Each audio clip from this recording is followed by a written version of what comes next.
After my wife's funeral, I was handed something small, an old savings passbook she'd kept hidden for years.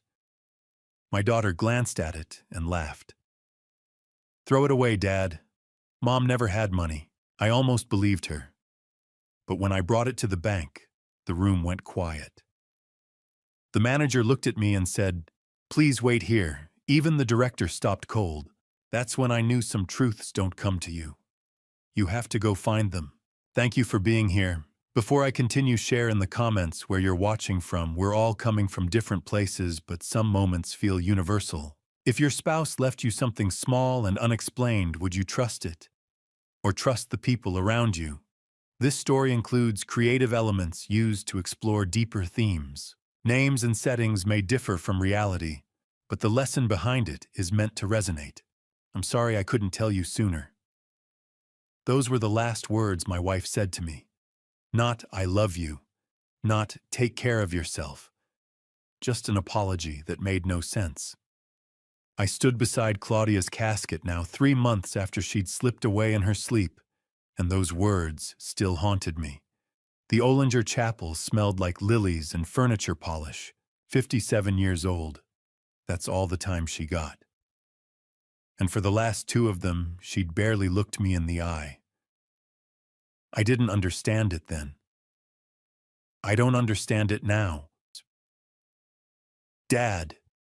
Natalie appeared at my elbow, her hand light on my arm.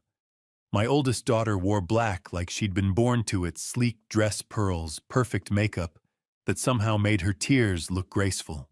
"Are you okay?" I nodded, though we both knew it was a lie. Across the chapel, Hannah stood by herself near the wall. My youngest daughter wore a simple black dress, her brown hair pulled back in a plain ponytail. She looked small, alone. Before I could say anything, a man in a gray suit approached us, Douglas Sinclair. I recognized him vaguely, one of Claudia's colleagues. "Mr. Walsh." He extended his hand. "I'm so sorry for your loss. Claudia was a remarkable woman." He reached into his jacket and pulled out a manila envelope. "Claudia asked me to give this to you. After." He pressed it into my hands. She was very specific about the timing. I stared at the envelope. My name was written in Claudia's neat handwriting. "What is it?" Natalie asked. "I'm not entirely sure," Douglas admitted. "She just said it was important." He lowered his voice.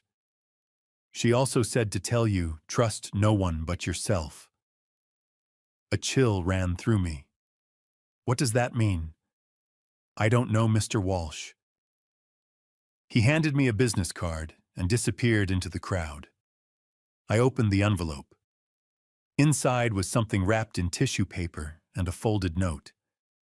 I unwrapped it carefully. A passbook. Old-fashioned, the kind banks stopped issuing 20 years ago. The cover was worn edges soft from age. Heritage Community Bank, it said, in faded gold letters. I opened it. Claudia's name, an account number, the date March 15th, 1988. "What is it?" Natalie craned her neck to see. "A savings passbook." I flipped through page after page of entries, numbers I didn't understand, dates going back decades. Natalie laughed. Not cruel, not quite, but close. "Shut your savings account." "That's what she left you." She plucked it from my hands, squinting. "Dad, this is ancient. Mom probably forgot she even had this." She handed it back. "An old passbook. Mom never had money, Dad. She clipped coupons her whole life. Whatever's in there is probably empty." She patted my arm. "Don't get your hopes up." I unfolded the note. Claudia's handwriting. "Gregory, if you're reading this, I'm gone. Go to Heritage Community Bank downtown. Ask for Warren Shields. Trust no one else. I love you. See." "What does it say?" Natalie asked. I folded it back up, slid everything into my jacket pocket. "Something personal." Dad. Not now. Please. 2 hours later, our house in Capitol Hill was full of people I barely recognized. Neighbors, co-workers of Claudia's, people bringing casseroles and sympathy I didn't know what to do with. I stood in the kitchen, staring at nothing. Dad, you should eat something. Natalie appeared with a plate. You haven't had anything all day. I'm not hungry. She set the plate on the counter.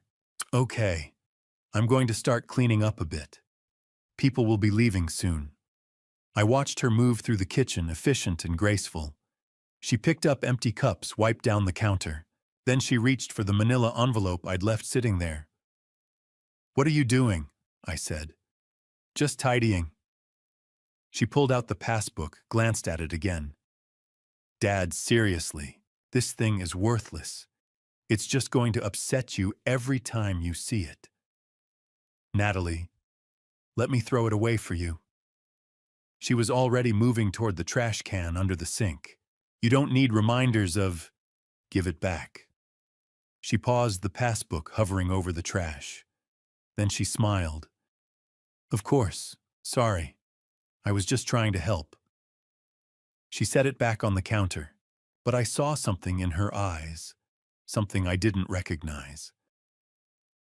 I need some air, I said, and walked out to the back porch. Through the kitchen window, I watched Natalie look around. The room was empty now. Everyone had drifted into the living room. She picked up the passbook again. This time, she didn't hesitate.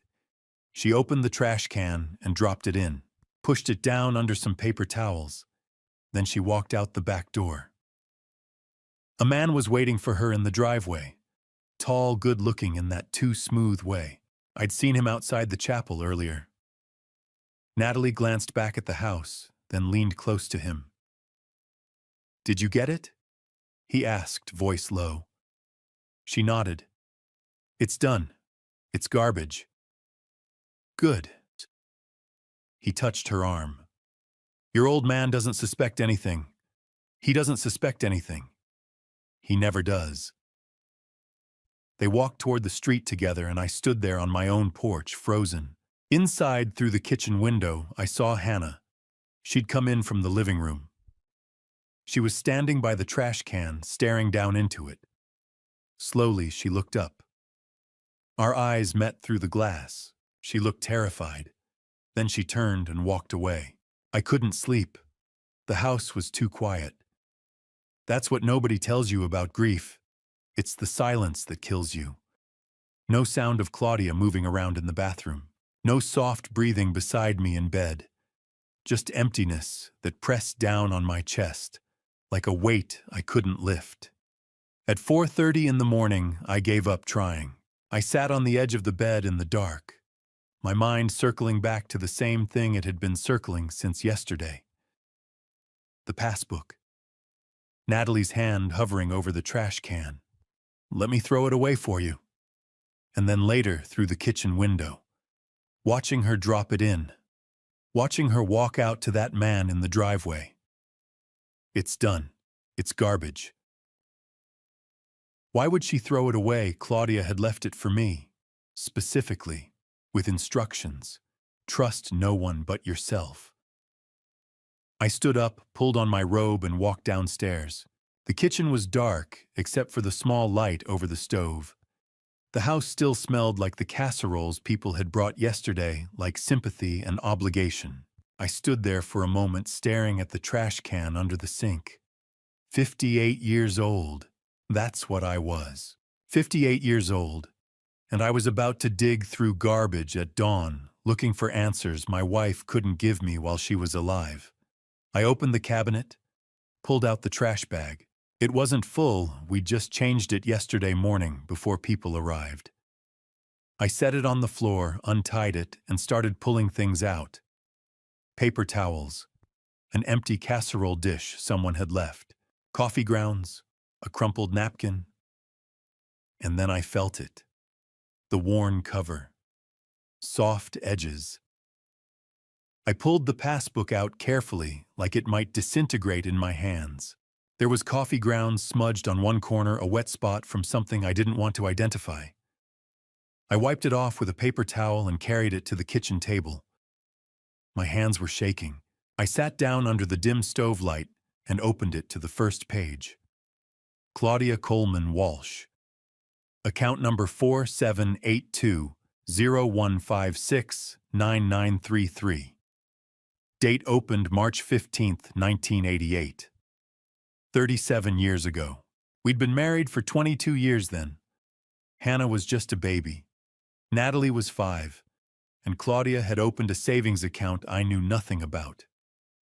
I flipped through the pages, entry after entry, small deposits mostly. $50 here, $100 there, sometimes $200. The dates were regular every month, sometimes twice a month. Page after page of Claudia's financial life laid out in faded ink and stamped numbers. I turned to the last page. The final entry was dated 2 weeks before she died. February 10th, 2025. There was a deposit amount $200 and then a balance. But the balance was smudged like someone had gotten the page wet. I could make out the first few numbers, maybe a 3, maybe a 0, but the rest was illegible. And underneath, stamped in red ink, were 7 lines of text.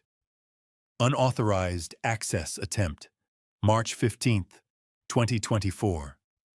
Unauthorized access attempt, June 22nd, 2024. Unauthorized access attempt, August 9th, 2024. Unauthorized access attempt, October 30th, 2024. Unauthorized access attempt, December 14th, 2024. Unauthorized access attempt, January 20th, 2025. Unauthorized access attempt, February 3rd, 2025. I stared at the red stamps 7 times. Someone had tried to access Claudia's account 7 times over the course of nearly a year. The last attempt was just 2 weeks before she died. Who and why hadn't she told me? I set the passbook down, hands still trembling, and pulled the note from my robe pocket. I'd read it yesterday at the chapel, but I read it again now. Gregory, if you're reading this, I'm gone. I'm sorry I couldn't explain while I was alive. I was protecting you. Go to Heritage Community Bank downtown. Ask for Warren Shields. Don't go to anyone else. Don't tell anyone what you find. Trust no one but yourself. I love you. I always have.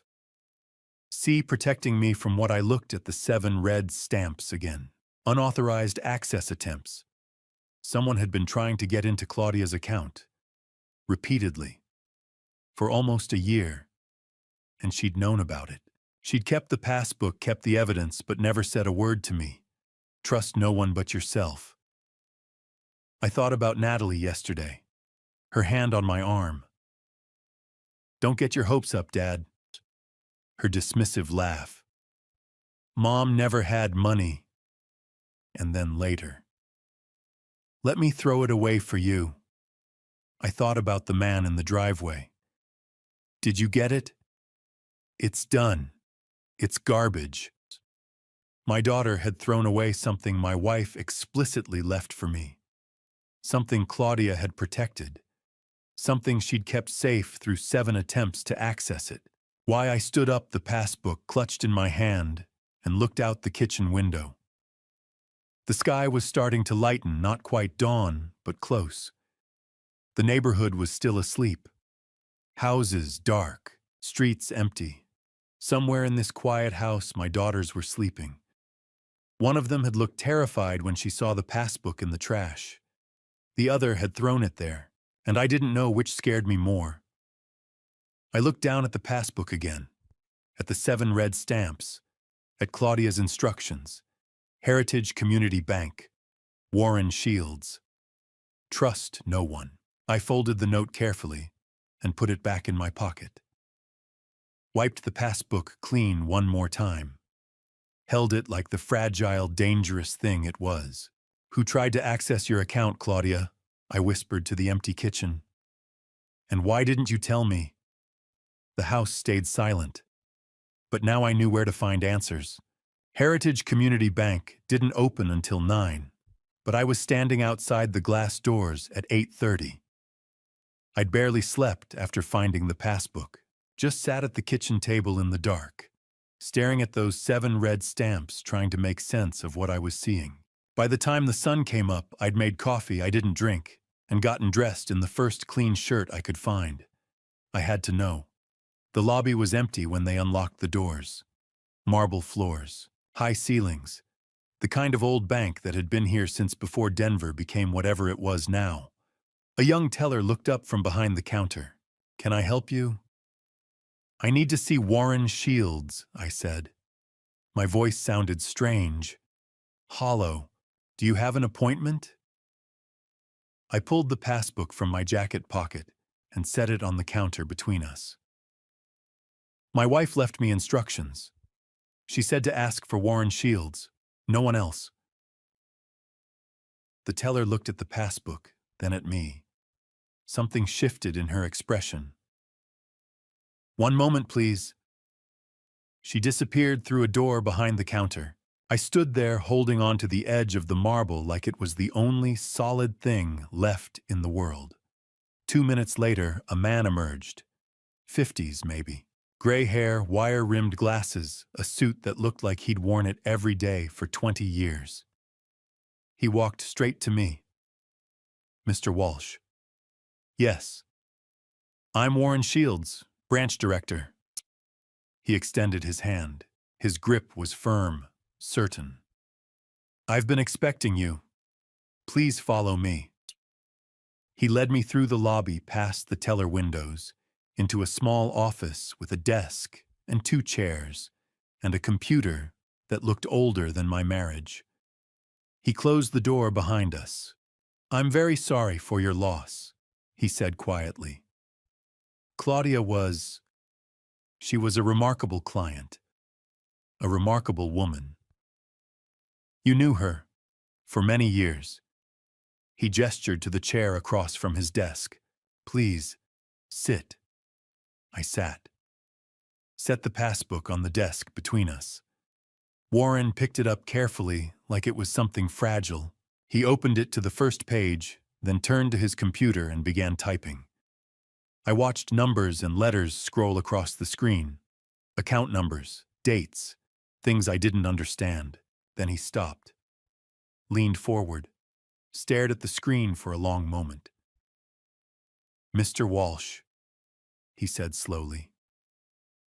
"Do you know what's in this account?" "No." My throat was dry. The balance was smudged. I couldn't read it. He turned the monitor toward me.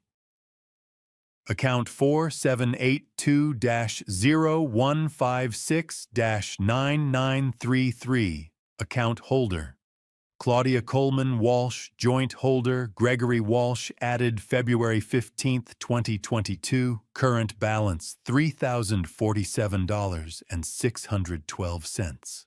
83. $3,047,612.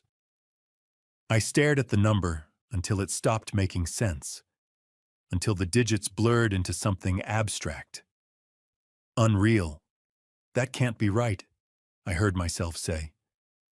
"I assure you it's correct." Warren's voice was gentle. "Your wife opened this account in 1988. She made regular deposits for 37 years, small amounts mostly, never enough to draw attention, but consistent, disciplined." He paused. "The compound interest over that time period is substantial. 37 years. I did the math in my head. 37 years was... Hannah was born in 1995. Natalie in 1990. Claudia had started saving 2 years after Natalie was born, before I'd gotten my promotion at the engineering firm. Back when we were living in the small rental on York Street and eating spaghetti 3 nights a week because that's what we could afford. "I didn't know," I said. "She never told me. She was very clear that you wouldn't." Warren folded his hands on the desk. 3 years ago, she came in and added you as a joint account holder. She said if anything happened to her, you needed immediate access. No probate, no delays. 3 years ago, right around the time the unauthorized access attempts started. The red stamps, I said, in the passbook, 7 of them. Warren's expression darkened. Yes, I need to explain those. He turned back to his computer, pulled up a different screen.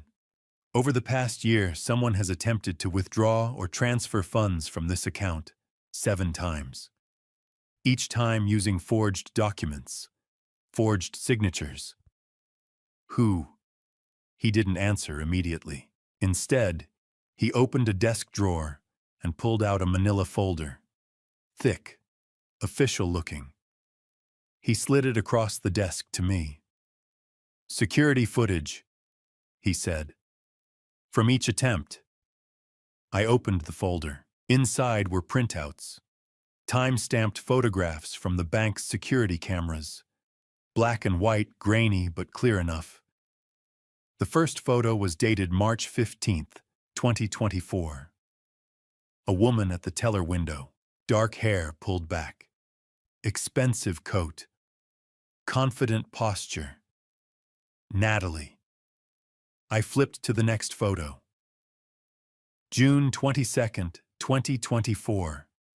Same woman, different outfit, same confident smile.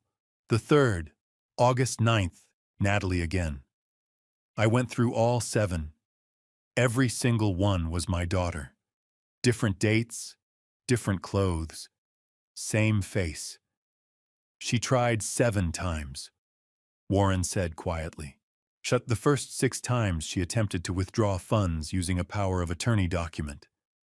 But the signatures didn't match our records. Our system flagged them immediately. And the 7th time, she tried to change the account beneficiary, remove you, add herself. He paused. That attempt was made on February 3rd, 3 weeks before your wife passed. I set the photos down. My hands were shaking again. Why didn't you call the police? Your wife wouldn't let us. Warren's voice was careful now. Every time an attempt was made, the system automatically called Claudia for verification. Every time she declined to press charges, she said she would handle it herself. He looked at me. She also said specifically that you were not to be informed. Not until after she was gone. Why? I don't know, Mr. Walsh, but I can tell you this: 3 years ago, when she added you to the account, Claudia told me something. She said, Warren, if something happens to me, my husband is going to need answers, and he's going to need protection. She asked me to keep these records, all of them, the photos, the forged documents, everything. He pulled out another folder from his drawer, even thicker than the first. She was building a case, Warren said, against her own daughter. The words hung in the air between us. Against her own daughter. My daughter. Our daughter. $3 million. 37 years of secret savings. 7 attempts to steal it. All while Claudia was dying and I knew nothing. I looked down at the photos again. At Natalie's face, at the confidence in her posture. The entitled smile. Mom never had money, Dad. Whatever's in there is probably empty. Let me throw it away for you. She knew. She'd known the whole time. Mr. Walsh. Warren's voice pulled me back. There's something else. I looked up. Your wife also left something in our vault. A safe deposit box. He stood up, pulled a small key from his desk drawer. She instructed me to give you access the moment you came in. He held out the key. Would you like to open it? I took the key. It was small, cold, heavy with whatever it unlocked. Yes, I said. I would. I sat in the vault room for a long time after reading Claudia's letter, staring at nothing. The journals sat on the table in front of me. 5 years of evidence. 5 years of my wife watching our family fall apart and carrying it alone. He would never believe his golden child is a thief. She was right, but it was worse than that. 3 years ago, Hannah came over for dinner. Just the four of us, me, Claudia, both girls. Rare even then. Natalie was always busy. Hannah was quiet as usual, picking at her food. Halfway through the meal, Hannah set down her fork. "Dad, I need to talk to you about something." Natalie looked up, eyes sharp. "What is it, honey?" I asked. Hannah hesitated, glanced at her sister. "It's about... Natalie borrowed money from me last year. $20,000. She said she'd pay me back in 6 months. It's been 14 months now." Hannah. Natalie's voice was soft, wounded. "I told you I'm working on it. Things have been difficult." "I know, but I'm struggling with rent and... You're bringing this up at dinner." Natalie's eyes filled with tears. Perfect tears, right in front of Mom and Dad. "You know I've been dealing with the divorce and the business problems." "I didn't mean... It's fine." Natalie stood up, dabbed at her eyes with a napkin. "I understand. You need your money. I'll figure something out." She looked at me. "I'm sorry, Dad. I didn't want you to see me like this." She was already grabbing her purse, heading for the door. I followed her to the driveway. "Sweetheart, it's okay. Money is tight for everyone right now. I don't want to be a burden, Dad." She wiped her eyes. "Hannah's right. I should have paid her back by now. I'm failing at everything." "You're not failing. You're going through a rough patch." I pulled out my wallet. "How much do you need right now?" "Dad, no." "How much?" She hesitated. "If I could just borrow $30,000, I could pay Hannah back and cover expenses until the new contract comes through." "Done." I wrote her a check right there. "Pay Hannah back first. The rest is yours." She hugged me. "Thank you, Daddy. I don't know what I'd do without you." I watched her drive away. Then I went back inside. Hannah was clearing the table, her face red. Claudia stood by the sink, her back to me. "That wasn't fair to Natalie," I said to Hannah. "Ambushing her like that at dinner." Hannah's hands froze on a plate. Ambushing her. Bringing up money issues in front of everyone. If you needed to discuss it, you should have called her privately. I did call her 15 times. She never answers. She's going through a divorce, Hannah. Try to be more understanding. Understanding. Hannah's voice cracked. "Dad, she..." "That's enough." I didn't raise my voice. Didn't need to. "Your sister is struggling. The least you can do is show some compassion instead of jealousy." The word hung in the air. Jealousy. Hannah set the plate down carefully. Picked up her purse. "I should go." "Hannah." But she was already out the door. Claudia never turned around from the sink. Never said a word. 2 years ago, I came home from work and found Claudia sitting at the kitchen table, staring at nothing. I'd been noticing it more, the distance, the silence, the way she barely looked at me anymore. "Hey." I set my briefcase down. "You okay?" She didn't answer immediately. When she did, her voice was flat. "I'm fine." "You don't seem fine. You haven't seemed fine for months." I sat across from her. "Talk to me." "Nothing's going on." "Claudia." I said, "I'm fine, Gregory." She stood up, walked to the sink, started washing dishes that were already clean. "What is this about us?" I asked quietly. "Are we okay?" "We're fine. But we weren't fine. I knew we weren't fine. I just didn't know why. Later that week, Natalie stopped by. She found me in the garage organizing tools I didn't need to organize. Dad, you okay? Yeah, just thinking. She leaned against the workbench. Is it Mom? I looked up. What? Mom, she seems distant lately. Is everything okay between you two? I don't know. The admission felt like failure. She won't talk to me. Natalie nodded slowly. She said something to me last week about you. My chest tightened. What did she say? I don't know if I should. Natalie, please. She hesitated. She said she feels like you don't make time for her anymore, that you're always working, and she's just alone. She said that, I'm sorry, Dad. I shouldn't have told you. I just hate seeing you both like this. After Natalie left, I tried harder, came home early, suggested dinner out, a weekend away. But every time Claudia had an excuse. She was tired. She had work. She wasn't feeling well. Eventually, I stopped trying. What I didn't know was that Claudia had never said any of it. Never complained about me working. Never said she felt alone. And Natalie had gone to Claudia too. Told her I'd said I was tired of her nagging, that I felt suffocated, that I needed space.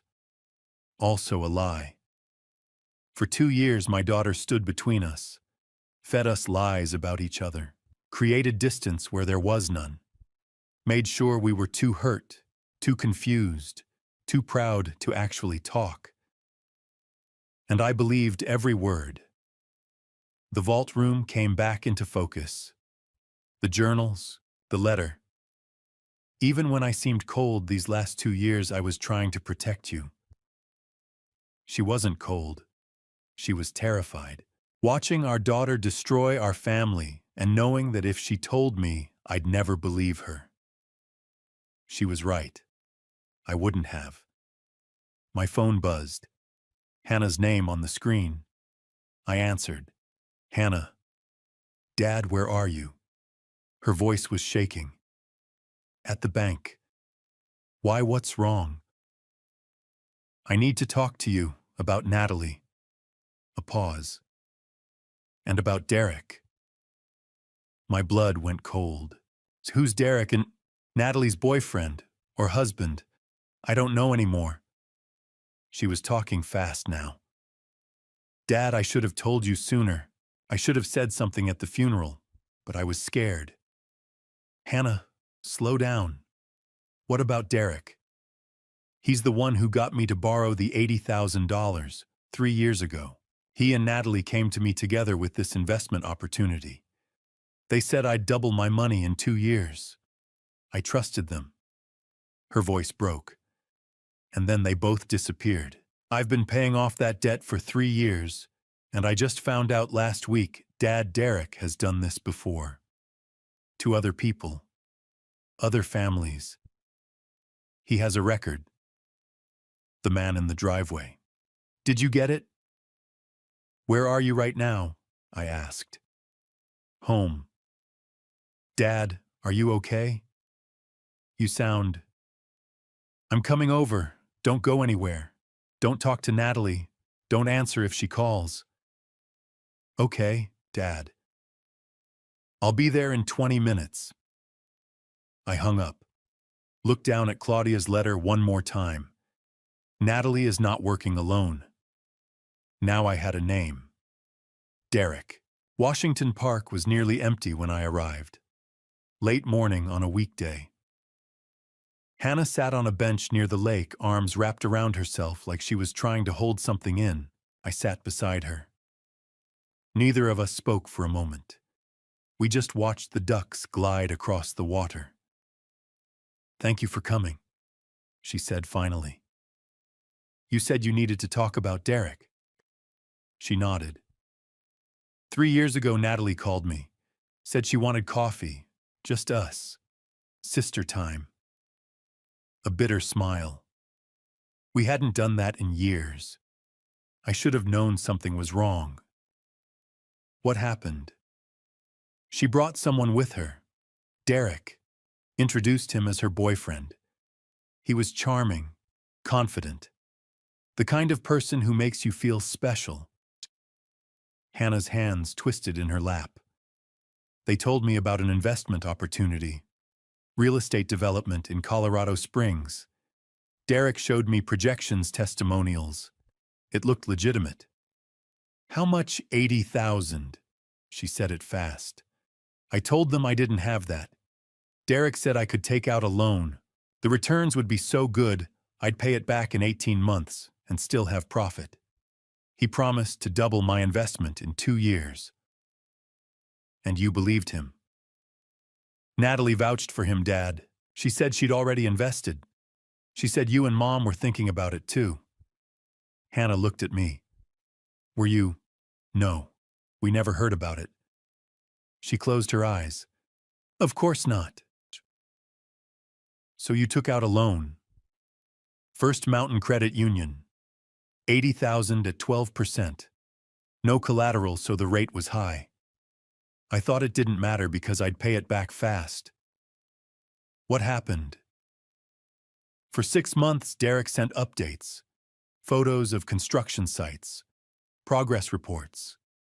Then the updates stopped. Then nothing. She wiped her eyes. I tried calling, texting. He disappeared.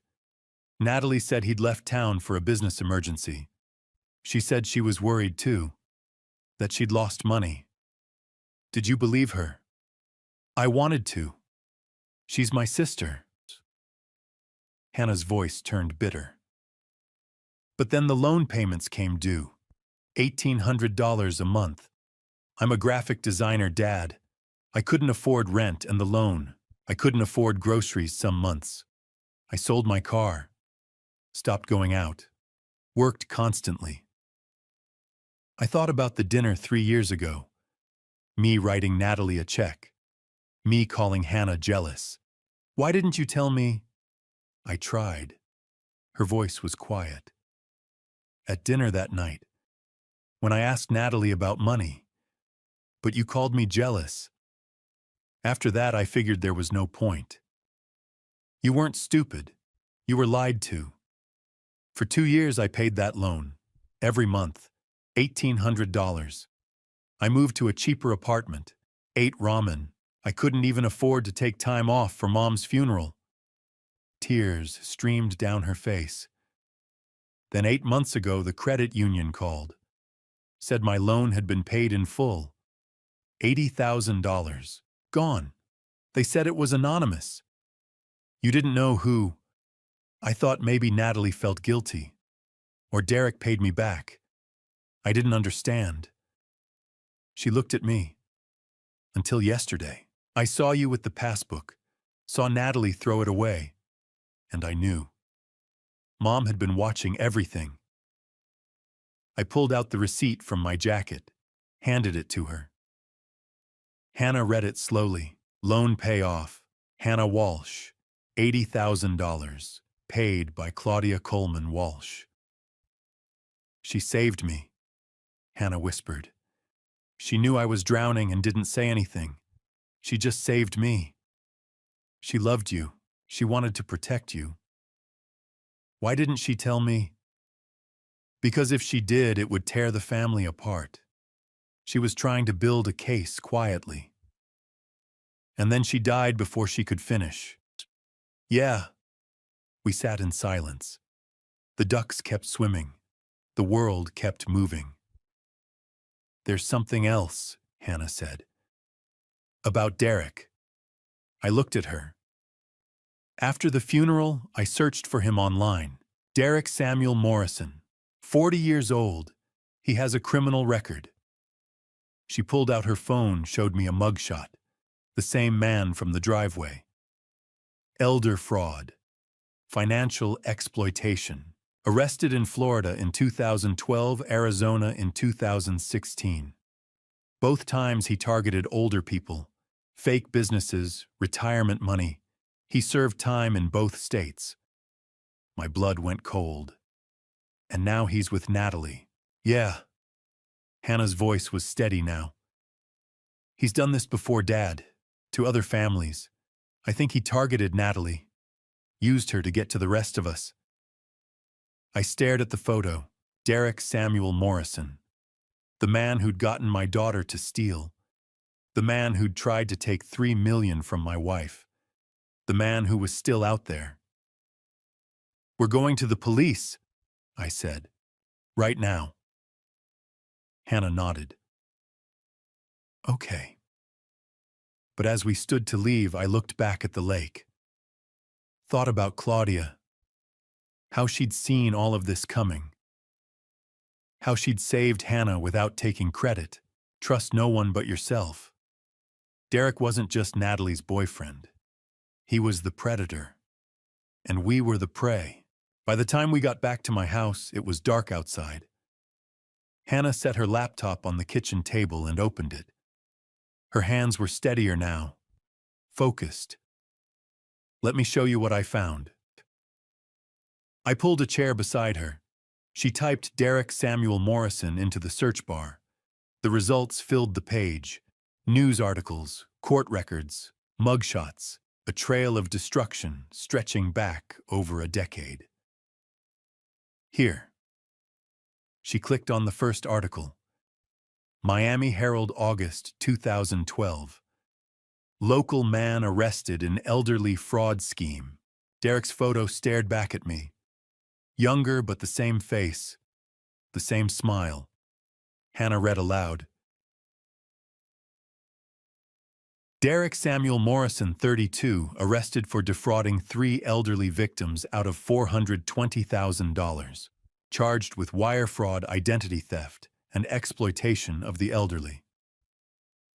What happened to him? Pleaded guilty, 18 months in Florida State Prison, released March 2014. And then, Arizona. She clicked another article. Phoenix New Times, October 2016. Man sentenced in retirement scam. Derek Morrison, 36, sentenced to 2 years for targeting retirees. Posed as a financial advisor. Convinced victims to liquidate retirement accounts. Total losses exceeded $600,000. I stared at the screen. He served time. Got out. Did it again. Yeah. Released from Arizona in December 2018. She pulled up a Facebook profile. 1 month later, he was in Colorado. The profile showed Derek at Red Rocks.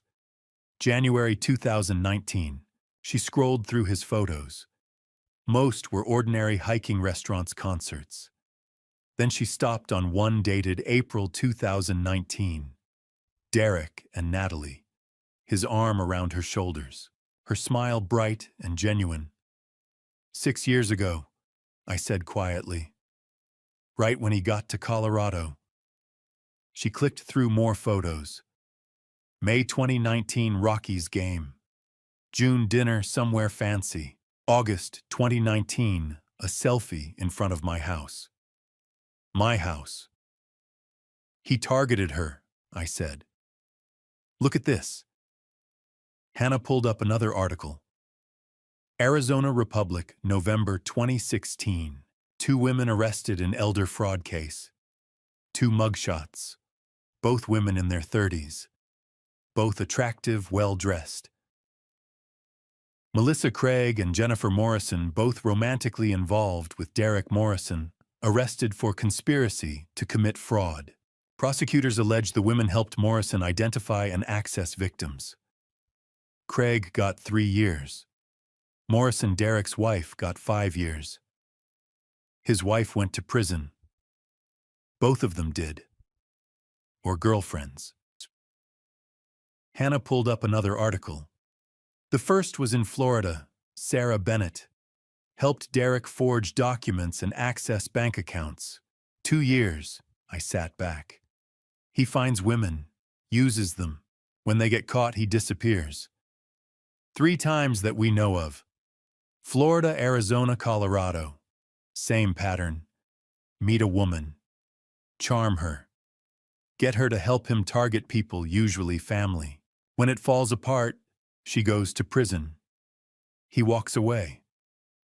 And now he's with Natalie. For 6 years. I thought about Claudia's journals. The first entry was March 2020, 1 year after Derek appeared. He spent a year getting close before Natalie started stealing. He's patient. Hannah clicked through more photos. Derek at Thanksgiving 2019. I barely remembered him being there. Just some guy Natalie was dating. Quiet, polite, forgettable. That was the point. Look at this. She pulled up a website. Morrison Financial Consulting. Professional logo. Sleek design. Photos of office buildings and happy clients. This is the company he used for my pitch. It looks legitimate, right? I scanned the page. Testimonials, performance charts, a Denver address. It's all fake. The address is a UPS store. The phone number's a burner. The testimonials are stock photos. This woman, she pointed to a smiling blonde. She's a Russian stock model, never invested $1 with Derek. I felt sick. How did you find all this? I've had 3 years to dig, Dad. 3 years paying off that loan and wondering who he really was. She closed the laptop. He's a predator. He's careful. He's smart. And he's still out there. I stood up, walked to the window. The street outside was quiet. Ordinary. Somewhere out there, Derek Morrison was planning his next move. Or maybe he'd already found a new woman in a new state. There's one more thing, Hannah said. I turned around. She opened one of the folders I'd brought from the bank. You said Claudia left emails. Can I see them? I handed her the stack of printed emails. She flipped through quickly, then stopped. Look at the date. February 24th, 2025. The day Claudia died. The email was from Derek to Natalie. The subject line was blank. The old lady's gone. Now we just need to get rid of the passbook, and the old man won't know anything. Stick to the plan. I read it 3 times. The old lady's gone. Claudia had died that morning. By that evening, Derek was already planning how to cover it up. Stick to the plan. This wasn't opportunistic. This wasn't Natalie acting alone. Derek had been running this scheme for 6 years, waiting for Claudia to die so he could access the money. And Natalie had been helping him the entire time. We need to go to the police, Hannah said. Now. I looked at the email again. Derek's words, cold, casual, clinical. My daughter hadn't just fallen for a con man. She'd become his accomplice. And my wife had known. Had documented everything. Had tried to build a case strong enough to stop them both. Trust no one but yourself. I folded the email. Put it back in the folder with the rest of Claudia's evidence. Let's go, I said. Hannah grabbed her coat. I grabbed the folder. Together, we walked out into the night. Somewhere out there, Derek Morrison was still free. But not for long. The Denver Police Department was busier than I expected for 9 in the morning. Phones ringing. Officers moving between desks. Fluorescent lights made everything look harsh and too real. Hannah and I stood at the front desk. I held the folder against my chest, like a shield. Can I help you? The desk sergeant looked tired. I need to report a crime. Financial fraud. Elder exploitation. He picked up the phone. Let me get someone from financial crimes. 10 minutes later, a woman in a gray blazer appeared. Early 40s, dark hair, pulled back sharp eyes. Mr. Walsh, I'm Detective Rebecca Stone. Her handshake was firm. You said something about elder exploitation. My wife passed 3 months ago. She left documentation, evidence. Come with me. She led us to a small interview room. Gray walls, a table, 3 chairs. This is my daughter Hannah. Rebecca nodded. Have a seat. Tell me what's going on. I set the folder on the table, pulled out the passbook first. My wife saved $3 million over 37 years. I didn't know until after she died. Someone tried to access the account 7 times using forged documents. Rebecca picked up the passbook, flipped through it. Something sharpened in her eyes. Who? My daughter. Natalie. The bank has security footage. I pulled out the photos. Rebecca studied each one carefully. And these, she gestured to the journals. My wife documented everything. 5 years. Every lie. Every dollar stolen. Every manipulation. I opened the first journal. She started keeping records the day she discovered Natalie was forging her signature. Rebecca read silently. Her jaw tightened. She picked up the second journal. The third. Your wife was building a criminal case. I know. Why didn't she come to us while she was alive? She wanted ironclad evidence, and she was protecting me. She knew I wouldn't believe it. I looked down at my hands. She was right. Rebecca set the journals down. What else? I pulled out the receipts. $250,000 my daughter borrowed from me over 5 years. Never repaid. And this my wife paid off Hannah's $80,000 debt. A debt Natalie and her boyfriend created through a scam. So, boyfriend, Derek Samuel Morrison. Hannah showed Rebecca the mugshot. 2 prior convictions for elder fraud, Florida and Arizona. Rebecca's expression changed. She took the phone, studied the photo, turned to her computer. Derek Morrison. I know that name. FBI has him on a watch list for interstate fraud. He's been with Natalie for 6 years, I said. I think he targeted her to get to our family. Proof. I handed her the email. The old lady's gone. Rebecca read it twice. When she looked up, her eyes were cold. Like this was sent the day your wife died. Yes.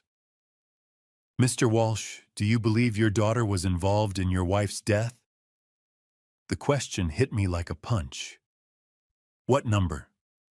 Claudia died of a heart attack, natural causes. You're sure?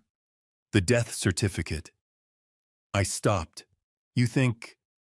When I see a suspicious death followed by an email about covering up crimes, I have to ask. She made a note. I'll request the medical examiner's file. I couldn't breathe. Let me tell you what I see here, Rebecca said. Elder financial abuse, identity theft, forgery, conspiracy to commit fraud.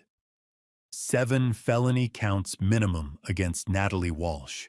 If Derek Morrison is involved, we're looking at interstate fraud, possibly RICO charges. There are 3 more victims, Hannah said quietly. Rebecca looked at her.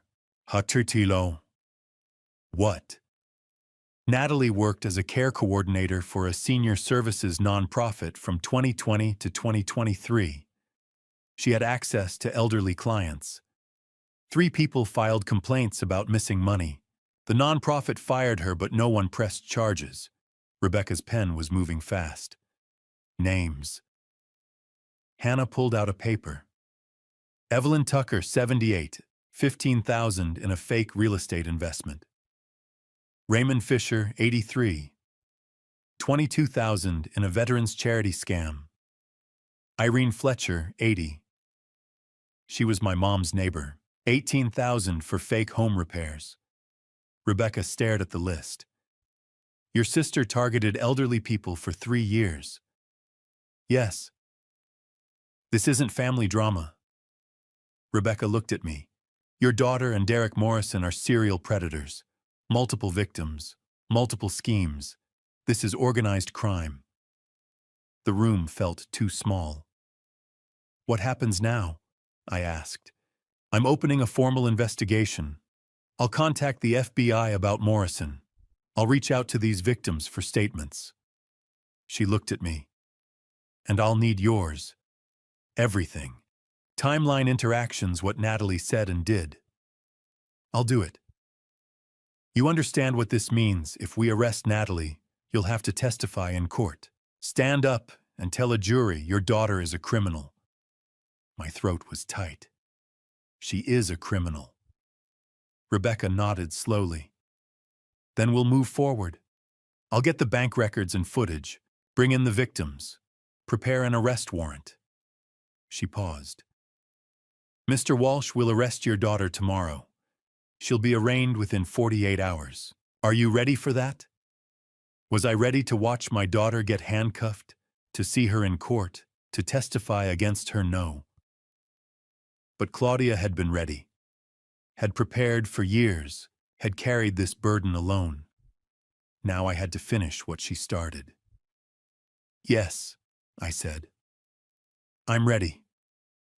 Rebecca stood, extended her hand. Then let's get justice for your wife. I shook her hand, and for the first time since Claudia died, I felt like I was doing something she would have wanted.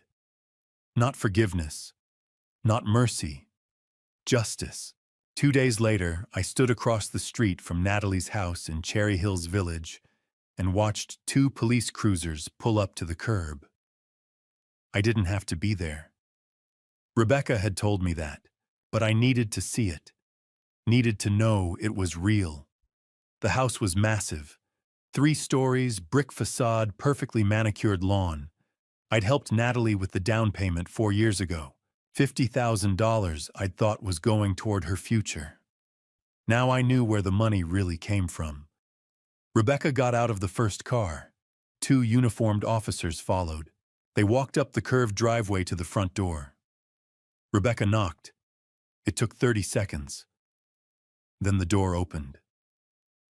Natalie stood there in yoga pants and an expensive sweater. Her hair was perfect. Her makeup was perfect.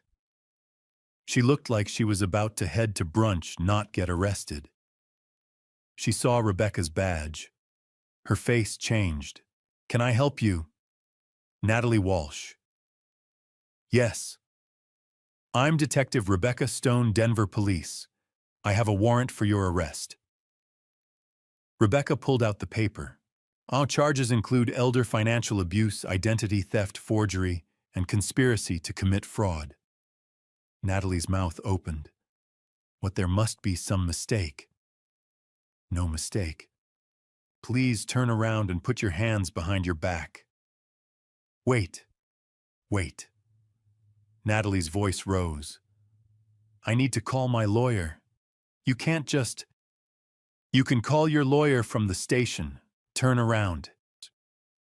That's when Natalie saw me, standing across the street, watching. Her face went white. Dad. I didn't move. Dad, what's happening? What did you tell them? Rebecca pulled out handcuffs. Ma'am, I'm not going to ask again. No. No, this is insane. Natalie stepped back. Dad, tell them this is a mistake. Tell them. 2 neighbors had come out of their houses now, standing on their porches, watching. Dad, please. Natalie's voice cracked. Real tears now, or tears that looked real. I couldn't tell anymore. I made mistakes, okay, but I'm your daughter. You can't let them do this to me. I crossed the street, slowly, stopped at the edge of her driveway. Natalie looked at me like I was her last hope. Daddy, please. I know I messed up. I know I borrowed too much money. But we can fix this. As a family. We don't need the police. Please. I reached into my jacket, pulled out the journal, the one from 2023, opened it to the page I'd marked. October 12th, 2023, I read aloud. Natalie came by today, asked if I'd updated my will recently. I said no. She said, "Well, you're not getting any younger, Mom. You should think about it." Then she laughed, like it was a joke. But I saw her face. I saw what she was really thinking. Later, when she thought I couldn't hear, she was on the phone in the kitchen. She said, "I don't know how much longer I can wait. The old bitch needs to hurry up and die so I can finally get what's mine." Natalie's face went from white to gray. Mom wrote that 4 months before she died. I looked at my daughter, at this stranger wearing my daughter's face. "You wished her dead because you wanted her money." "That's not I never." Natalie's voice was shaking.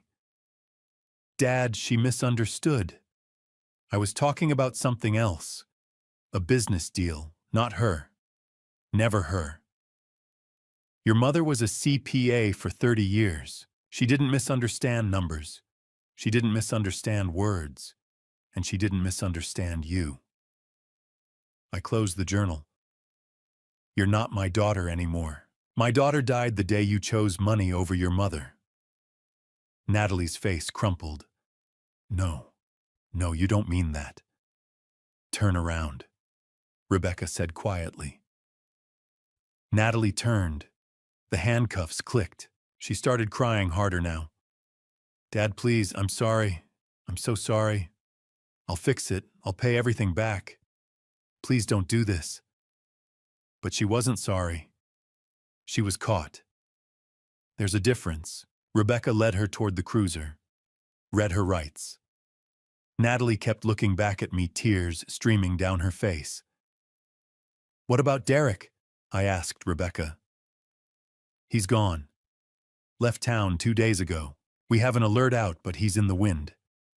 She opened the back door of the cruiser. "FBI is looking for him now. Interstate flight.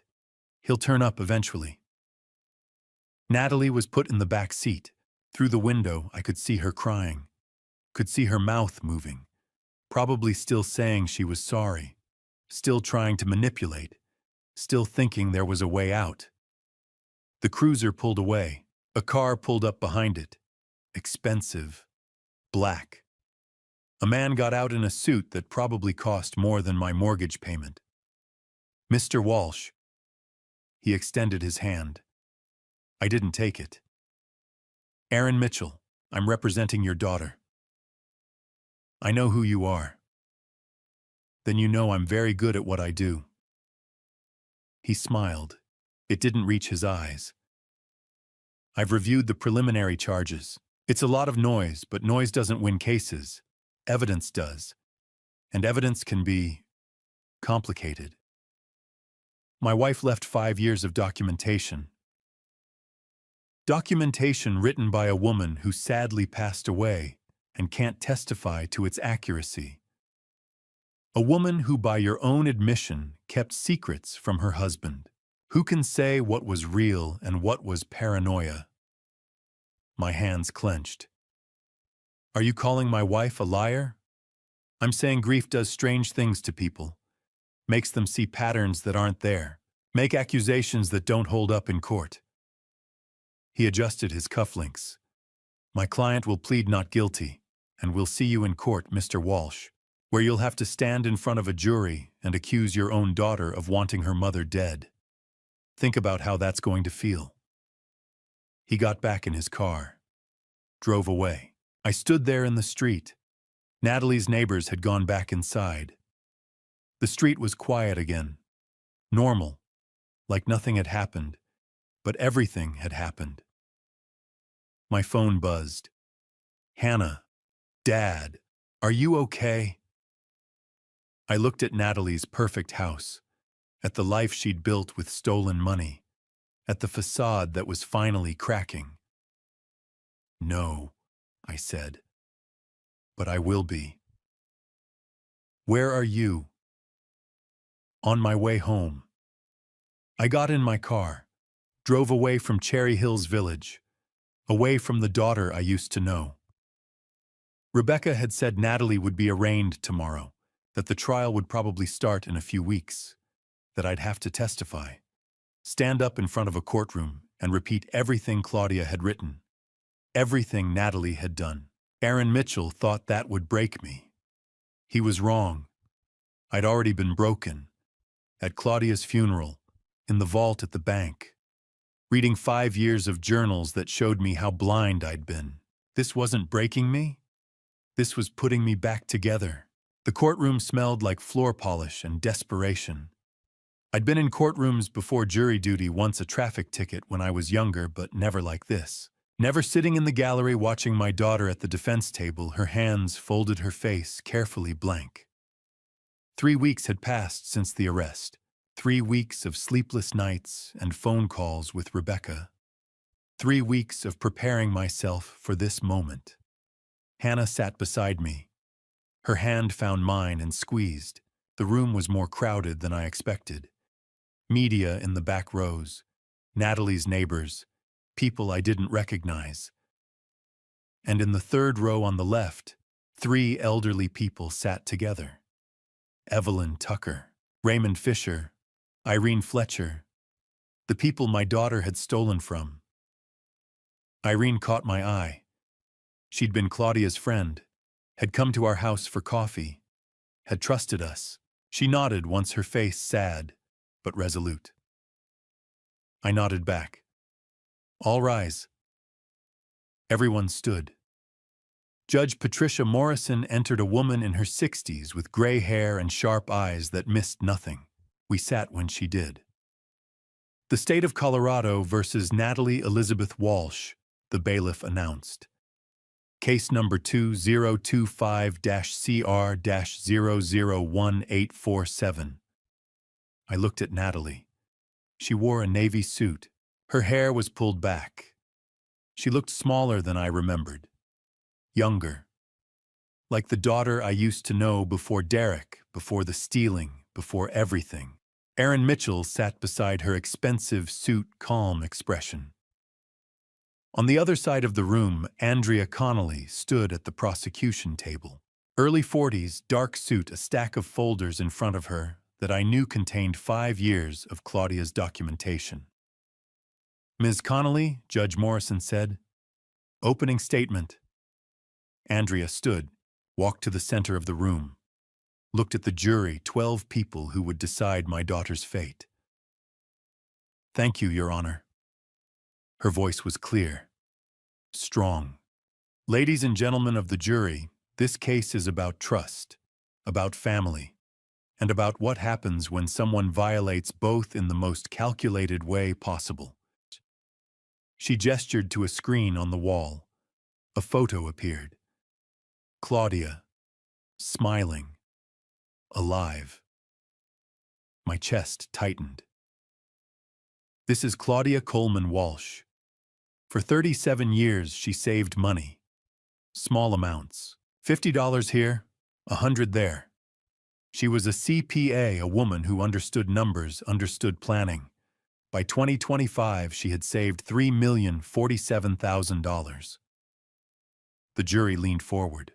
Claudia never told anyone about this account. Not her husband, not her daughters. She kept it secret because she was afraid. Afraid of the defendant. Andrea pointed to Natalie, her own daughter, because for 5 years the defendant attempted to steal that money. 7 times. 7 separate attempts using forged documents, forged signatures, lies. Andrea clicked through images. The security footage from the bank. Natalie at the teller window. Different dates. Different clothes. Same face. The defendant didn't act on impulse. This was calculated. Patient. Cruel. While her mother was dying, the defendant was trying to steal her life savings. And when the attempts at the bank failed, the defendant turned to other victims. 3 more photos appeared. Evelyn, Raymond, Irene. Evelyn Tucker, 78 years old. The defendant convinced her to invest $15,000 in a fake real estate fund. Raymond Fisher, 83. The defendant ran a fake charity and stole $22,000 intended for veterans. Irene Fletcher, 80. The defendant took $18,000 as a deposit for home repairs that never happened. Andrea's voice hardened. 3 elderly victims. $55,000 stolen. And that doesn't include the $250,000 the defendant borrowed from her father and never repaid, or the $80,000 she and her accomplice stole from her own sister. Hannah's hand tightened in mine. The charges are 7 counts of attempted fraud, 3 counts of elder financial abuse, identity theft, forgery, conspiracy to commit fraud. The evidence will show that Natalie Walsh is not a victim. She is a predator, and the jury will have the opportunity to hold her accountable. Andrea sat down. Judge Morrison looked at Aaron Mitchell. Mr. Mitchell, your opening statement. Aaron stood, buttoned his jacket, walked slowly to the center of the room. He didn't look at the jury right away. He looked at Natalie. Let them see his client, young, vulnerable, alone. Ladies and gentlemen, my name is Aaron Mitchell, and I represent Natalie Walsh. And I'm here to tell you about the real predator in this case. He paused. Derek Samuel Morrison. He clicked a button. Derek's mugshot appeared on the screen. Derek Morrison, 40 years old, 2 prior convictions for elder fraud in Florida and Arizona. A professional con man who targets women, manipulates them, uses them to access money, and then disappears when things go wrong. Derek Morrison met Natalie Walsh 6 years ago. He was charming, confident. He told her he loved her. And slowly, methodically, he turned her into a tool for his crimes. Aaron's voice was smooth, sympathetic. The prosecution wants you to believe Natalie is a mastermind, but the evidence will show she's a victim, a woman manipulated by a career criminal. Yes, she made mistakes. Yes, she trusted the wrong person, but making mistakes is not the same as being a criminal. He gestured to the empty chair beside Natalie. Derek Morrison isn't here. He fled, abandoned Natalie the moment the police got involved. Because that's what he does. He uses women and leaves them to face the consequences alone. That's exactly what happened to 2 other women, both of whom went to prison while Derek walked free. Aaron turned to the jury. The prosecution has documents. They have journals written by a woman who tragically passed away and cannot be cross-examined. They have security footage that shows Natalie at a bank, but not what Derek told her to do, not the threats he made. Not the control he had over her. He paused. Let the words sink in. My client is not innocent of everything, but she is innocent of being a predator. She's a victim of one, and I'm asking you to see the difference. He sat down. Judge Morrison looked at the jury. You've heard the opening statements.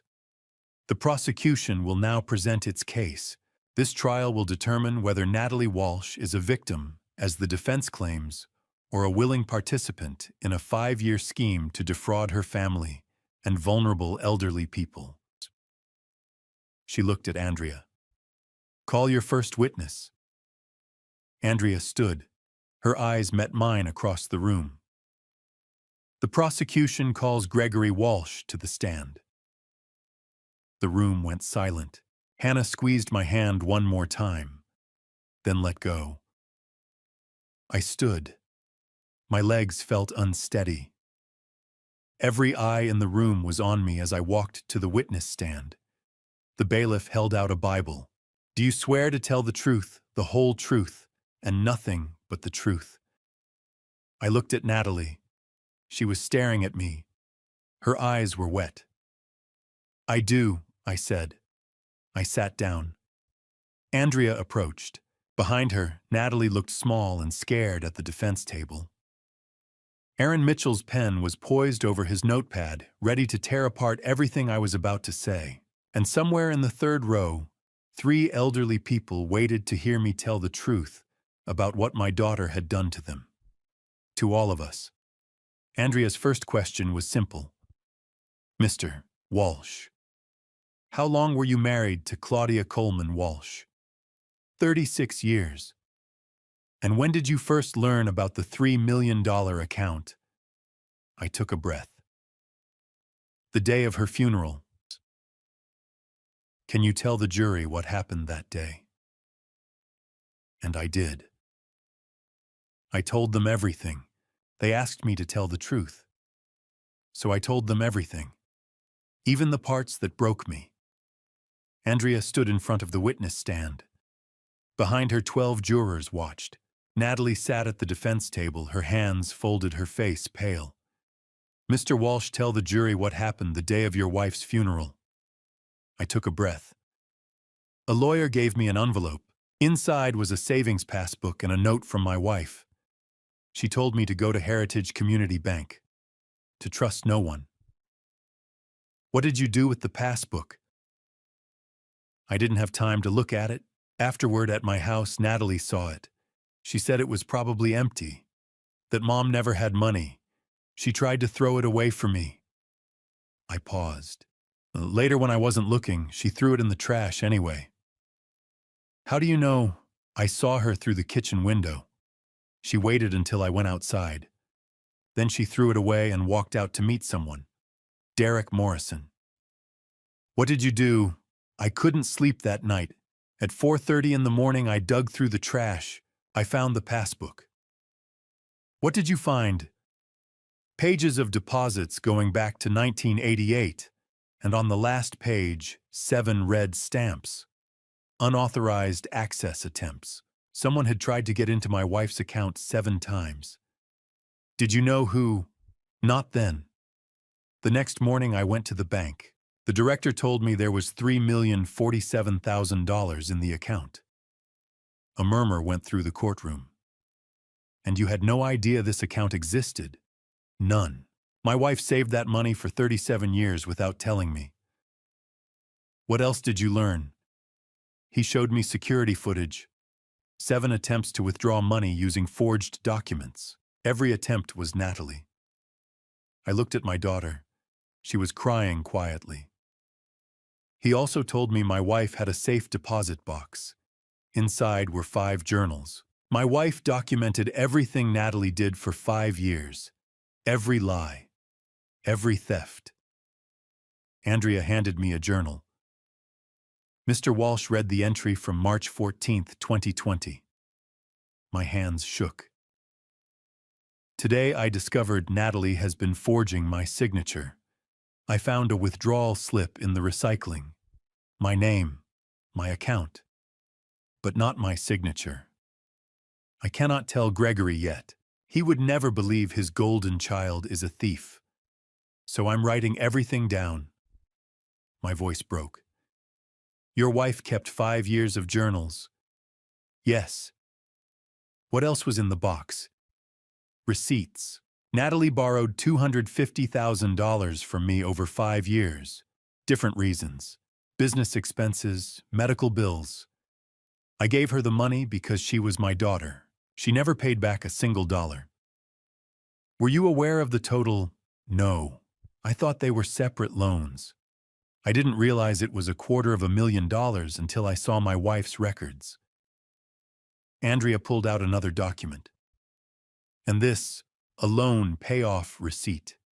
My wife paid off an $80,000 debt for my younger daughter Hannah, a debt Natalie and Derek created through a fake investment scheme. Your wife paid it without telling anyone. Yes, Hannah was drowning for 2 years and I never knew. Andrea picked up another journal. Read the entry from August 12, 2021. Natalie told Gregory I said he doesn't spend enough time with me. I never said that. She's creating distance between us. She wants us separated so she can manipulate us individually. It's working. Did your relationship with your wife change? Yes, she became distant, cold. I thought she didn't love me anymore, but it wasn't her. It was Natalie. She was lying to both of us, telling me my wife was upset, telling my wife I was tired of her. For 2 years, she kept us apart. Andrea walked to her table. Your Honor, Exhibit M, a letter written by Claudia Walsh, February 20th, 2025, 4 days before her death. She handed me the letter. Read this to the jury. I unfolded it. My wife's handwriting. My dearest Gregory, if you're reading this, I'm gone. I'm sorry I couldn't explain while I was alive. I wanted to tell you every day for 5 years, but I needed evidence. I was protecting you from the impossible choice between your daughter and the truth. I couldn't make you choose. So I chose for both of us. I paused. Everything you need is in this box. 5 years of journals. Proof of the money Natalie took. There's one more thing. Natalie is not working alone. Someone dangerous is using her. Please be careful. Protect Hannah, she's innocent. And please don't let Natalie get away with this. Not for my sake, but for everyone else she might hurt. I love you. Even when I seemed cold, I was trying to protect you. Forever yours, Claudia. The courtroom was silent. Andrea's voice was quiet. Your wife asked you not to let Natalie get away with this. Why? Because Natalie didn't just steal from us. She stole from 3 elderly people. Evelyn Tucker, Raymond Fisher, Irene Fletcher. I looked at them in the gallery. My wife knew if Natalie got away with it, she'd do it again. No further questions. Judge Morrison looked at Aaron.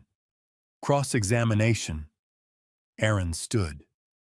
Mr. Walsh, isn't it possible your wife was confused, that she misunderstood Natalie's intentions? I looked at him. My wife was a CPA for 30 years. She documented every theft with dates, amounts, and methods. That's not confusion. That's evidence. Aaron's jaw tightened. No further questions. Court breaks for the day, Judge Morrison said. Resumes tomorrow at 9. I stepped off the stand. Hannah was there immediately, her arms around me. Across the room, Natalie watched, her face streaked with tears. She mouthed something. Maybe, I'm sorry. I looked away. Because sorry doesn't fix 5 years of lies. Sorry doesn't bring Claudia back. And sorry doesn't save the people Natalie hurt. The bailiff led her away, and I walked out knowing I'd just destroyed my daughter to honor my wife. Before we go deeper into a simulated scenario of what unfolds next, and why it offers an important lesson for us, I'd really like to hear your perspective if you were in this situation. How do you think you would feel? Please share your honest thoughts in the comments so we can discuss them together. Please note, the next part of this story includes dramatized elements created for educational and storytelling purposes. If this style doesn't align with your preferences, I fully respect your choice to stop the video here. Justice doesn't feel like victory. It feels like closing a wound that will never fully heal. 4 hours after the jury left to deliberate, we got the call. They'd reached a verdict. I sat in the gallery beside Hannah. Her hand was in mine. Across the aisle, Evelyn Tucker, Raymond Fisher, and Irene Fletcher sat together. 3 people my daughter had stolen from. 3 people waiting to see if the system would protect them. The jury filed back in. 12 faces carefully blank. None of them looked at Natalie. That's when I knew. All rise. Judge Morrison entered. We stood, sat when she did.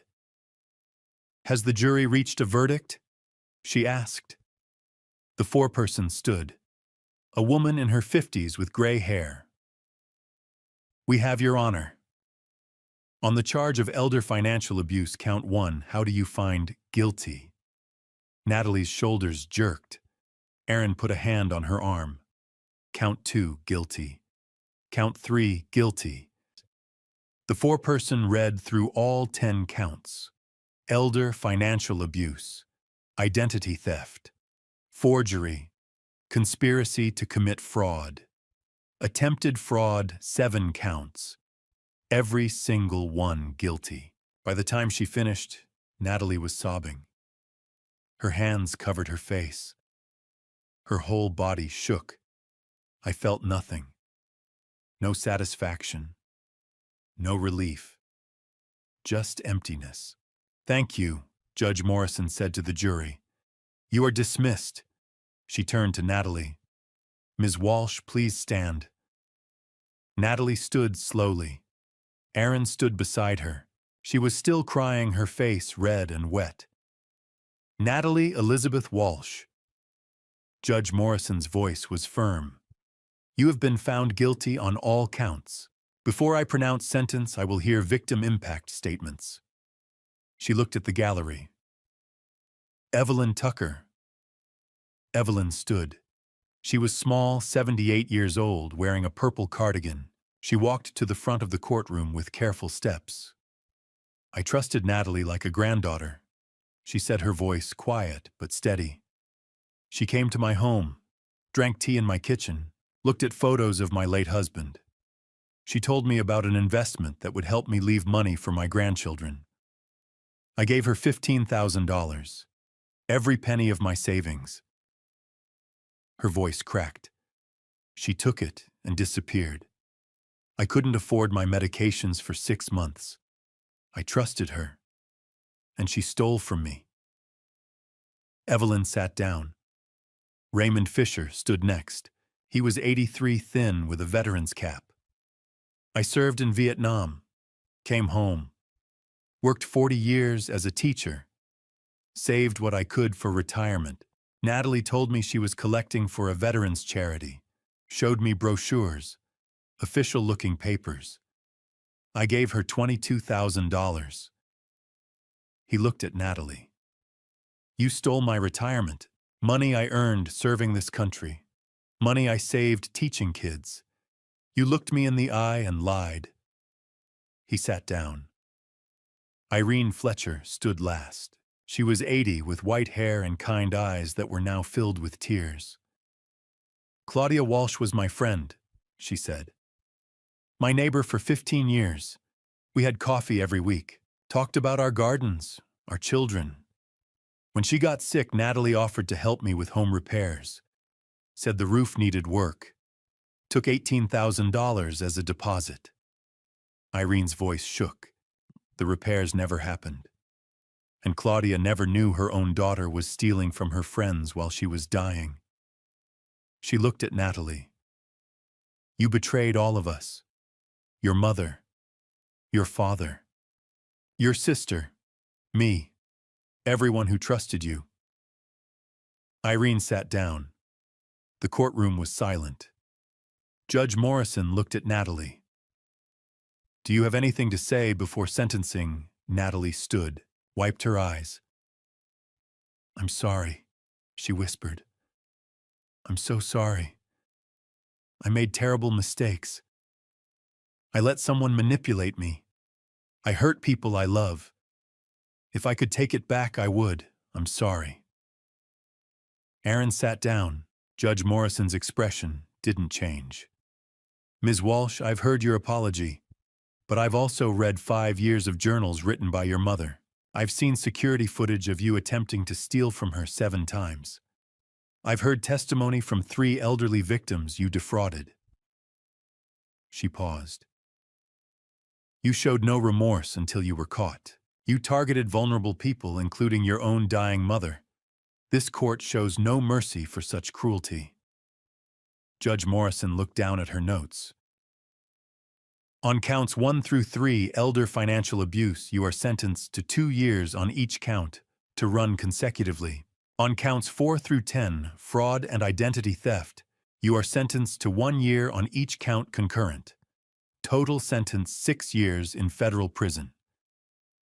Natalie collapsed into her chair. Aaron steadied her. Shaka dixoned. Additionally, the judge continued, you will pay restitution in the amount of $3,047,000 to Gregory Walsh and $55,000 to the 3 elderly victims. Upon release, you will serve 5 years of supervised probation. The gavel came down. This court is adjourned. Natalie was crying so hard now she couldn't stand.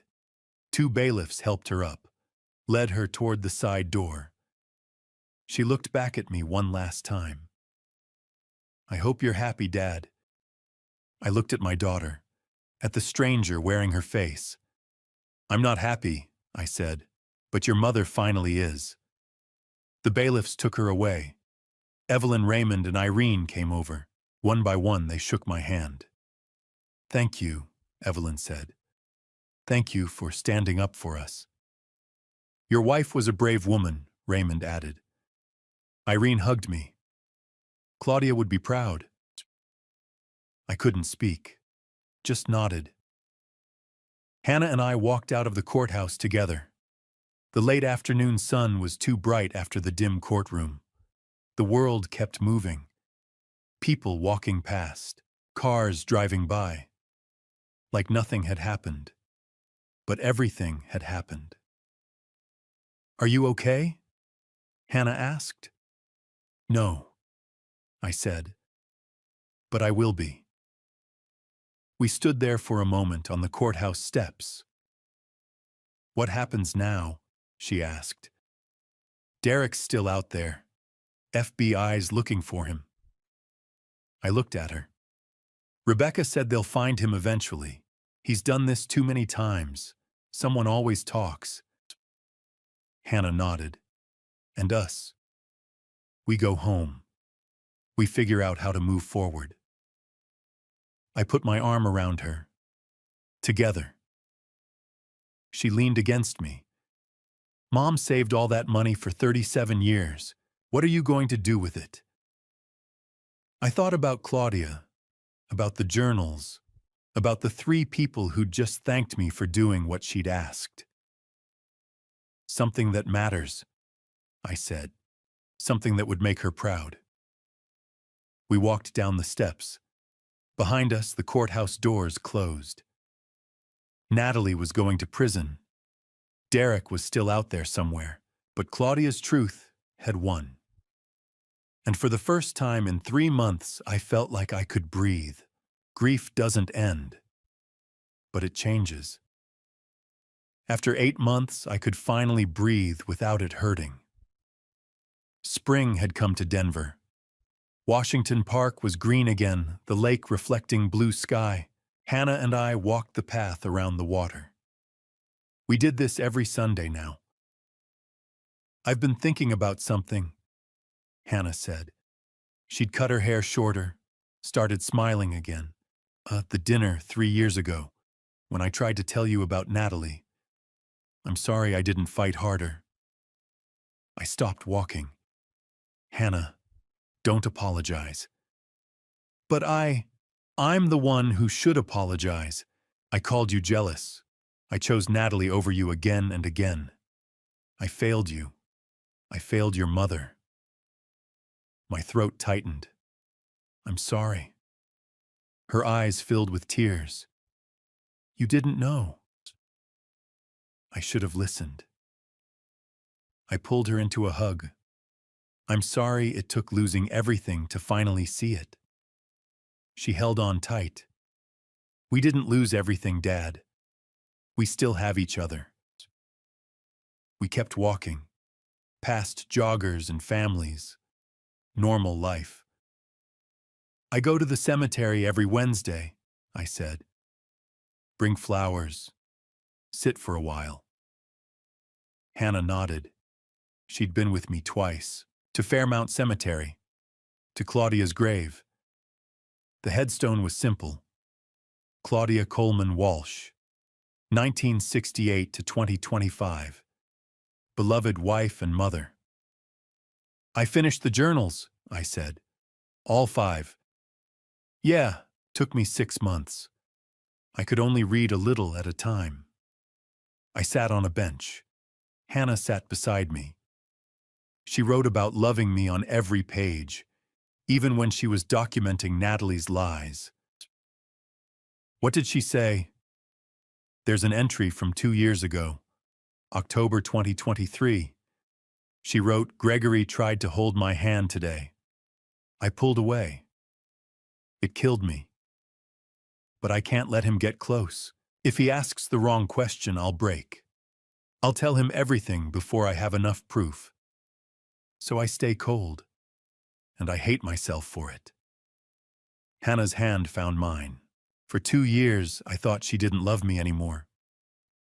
I wiped my eyes. But she loved me the whole time. She was just protecting me, carrying this alone. She was protecting all of us. I went to the cemetery yesterday, told her I'd finished reading, that I understood, that I forgive her. I turned to Hannah, and that what she did was the bravest thing I've ever seen. We sat in silence, watching the world move around us. Have you heard about Natalie? Hannah asked carefully. She's at FCI Greenville in Illinois. 5 more years at least. I leaned back. Aaron Mitchell sent a letter last month. Said Natalie wants to see me, that she's taking classes, working with a counselor, that she's different. Do you believe it? I don't know. Maybe. Or maybe she's still manipulating. I shrugged. Either way, I'm not ready. Maybe someday. What about Derek?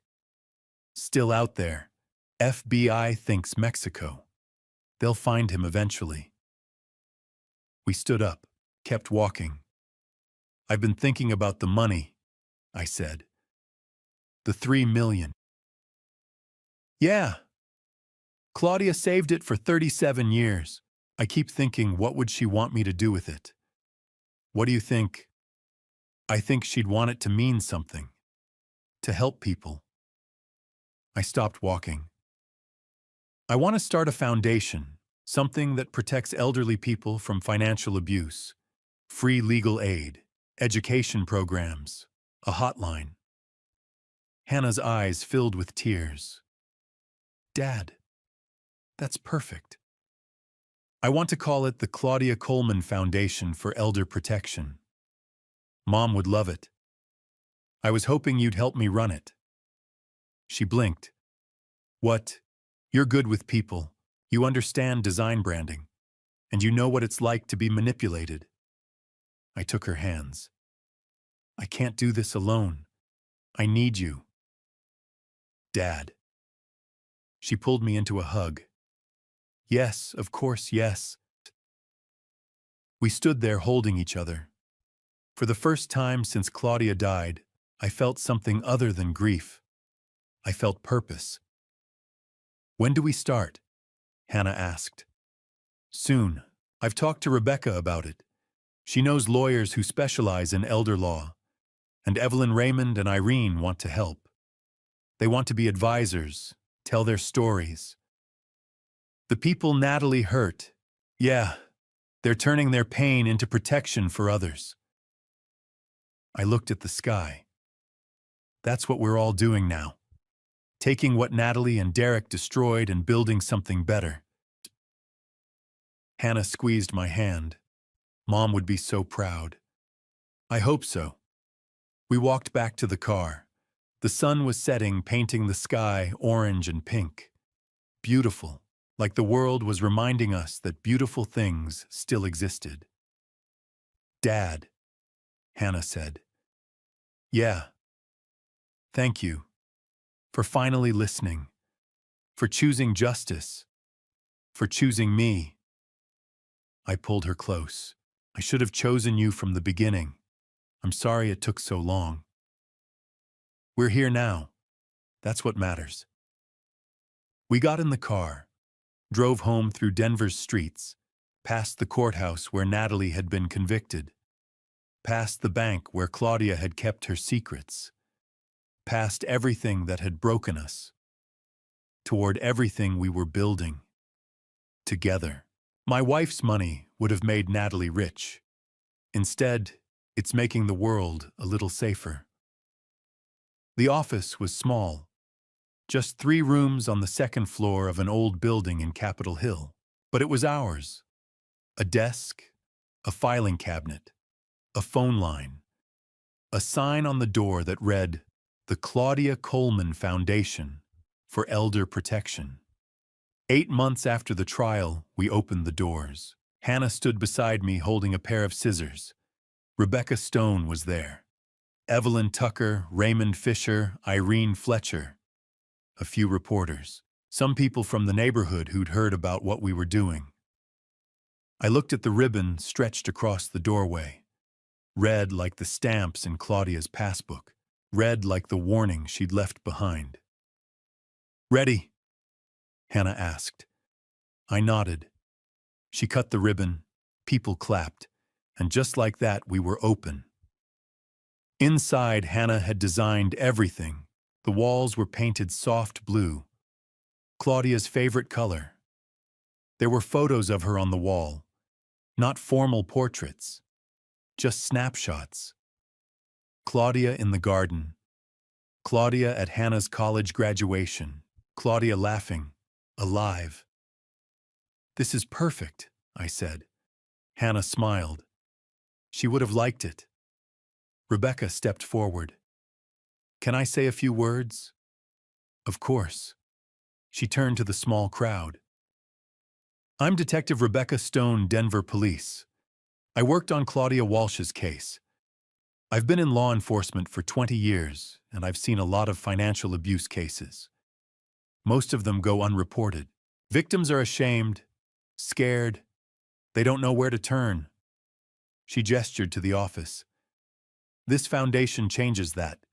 Free legal help, financial education, a 24/7 hotline, support groups. This is what justice looks like after the trial is over." People nodded. Evelyn wiped her eyes. Rebecca looked at me. "Mr. Walsh, would you like to speak?" I stepped forward, cleared my throat. My wife Claudia saved $3 million over 37 years. She did it quietly, carefully. She never told anyone. And when our daughter tried to steal it, Claudia didn't report it. She documented it, built a case, protected her family the only way she knew how. My voice steadied. Claudia died before she could see justice, but she left us everything we needed to finish what she started. And now that money, the money she saved her whole life, is going to save other people. That's her legacy. I looked at Hannah, at Evelyn, Raymond, Irene. This foundation exists because Claudia refused to let cruelty win. And because 3 people who were hurt by my daughter chose to turn their pain into protection for others. Evelyn stood. "I'm honored to be part of this." Raymond nodded. "We all are." "Thank you," I said. "All of you." We spent the rest of the afternoon showing people around, explaining our mission, taking down names of people who needed help or wanted to volunteer. By the time everyone left, Hannah and I were alone in the office. "How do you feel?" she asked. "Like we're doing something that matters." She smiled, pulled out her laptop. "I've been tracking our first 8 months. Want to see home? We've been open 8 months. No, but we've been working, taking calls, connecting people with lawyers. Rebecca's been helping behind the scenes." She turned the screen toward me. "The Claudia Coleman Foundation. 8-month impact report. 54 elderly individuals assisted, 12 cases prosecuted, $340. 000 recovered for victims, 8 support group meetings, held 120 people, attended financial literacy workshops." I stared at the numbers. 54 people. 54 people who might have lost everything. Now they have help, legal representation, someone who believes them. Hannah closed the laptop. Mom's money is doing exactly what she would have wanted.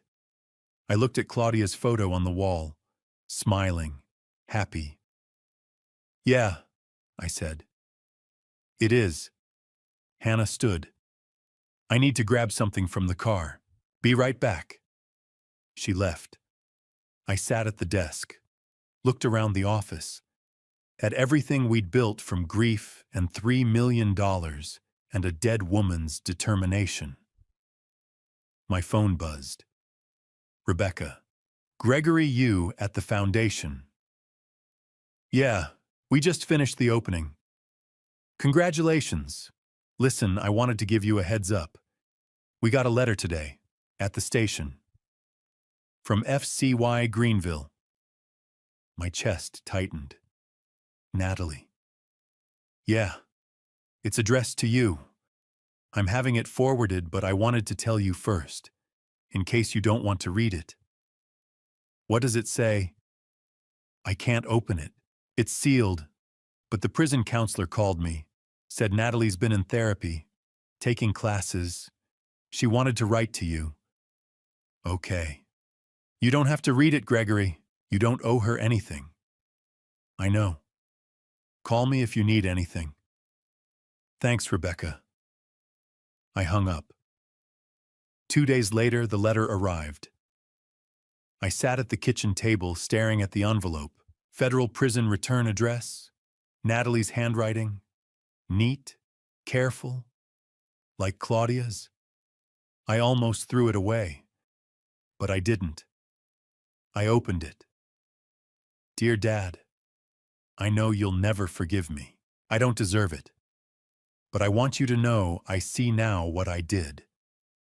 I destroyed the people who loved me most. I spent 5 years lying, stealing, manipulating. I told myself it was Derek's fault, that he made me do it, that I was a victim. I wasn't. I chose to hurt you. I chose to hurt Mom. I chose to hurt Hannah. Every time. Every lie.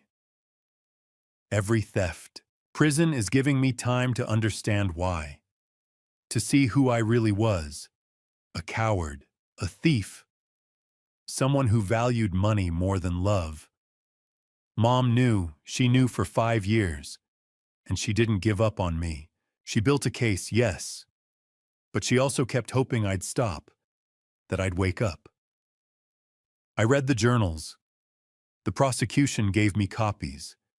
Every entry where she wrote about wanting to save me. Wanting to believe I could be better. I wasn't better. But I'm trying now. I'm taking classes. Accounting like Mom. Counseling. I'm learning about the people I hurt. About elder abuse. About what predators like Derek and like me do to families. I don't expect you to write back. I don't expect you to visit. I just wanted you to know I'm sorry. For everything. And I hope one day I can be the person Mom thought I could be. I hope you and Hannah are okay. I hope you're healing. Love, Natalie. I read it 3 times. Then I folded it. Put it in a drawer. Didn't throw it away. But didn't answer it either.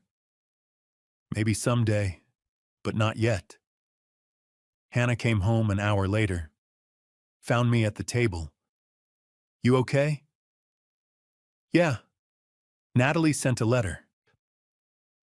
What did it say? That she's sorry. That she's trying to change. Do you believe her? I don't know. I looked at my daughter. My youngest. The one I should have protected better.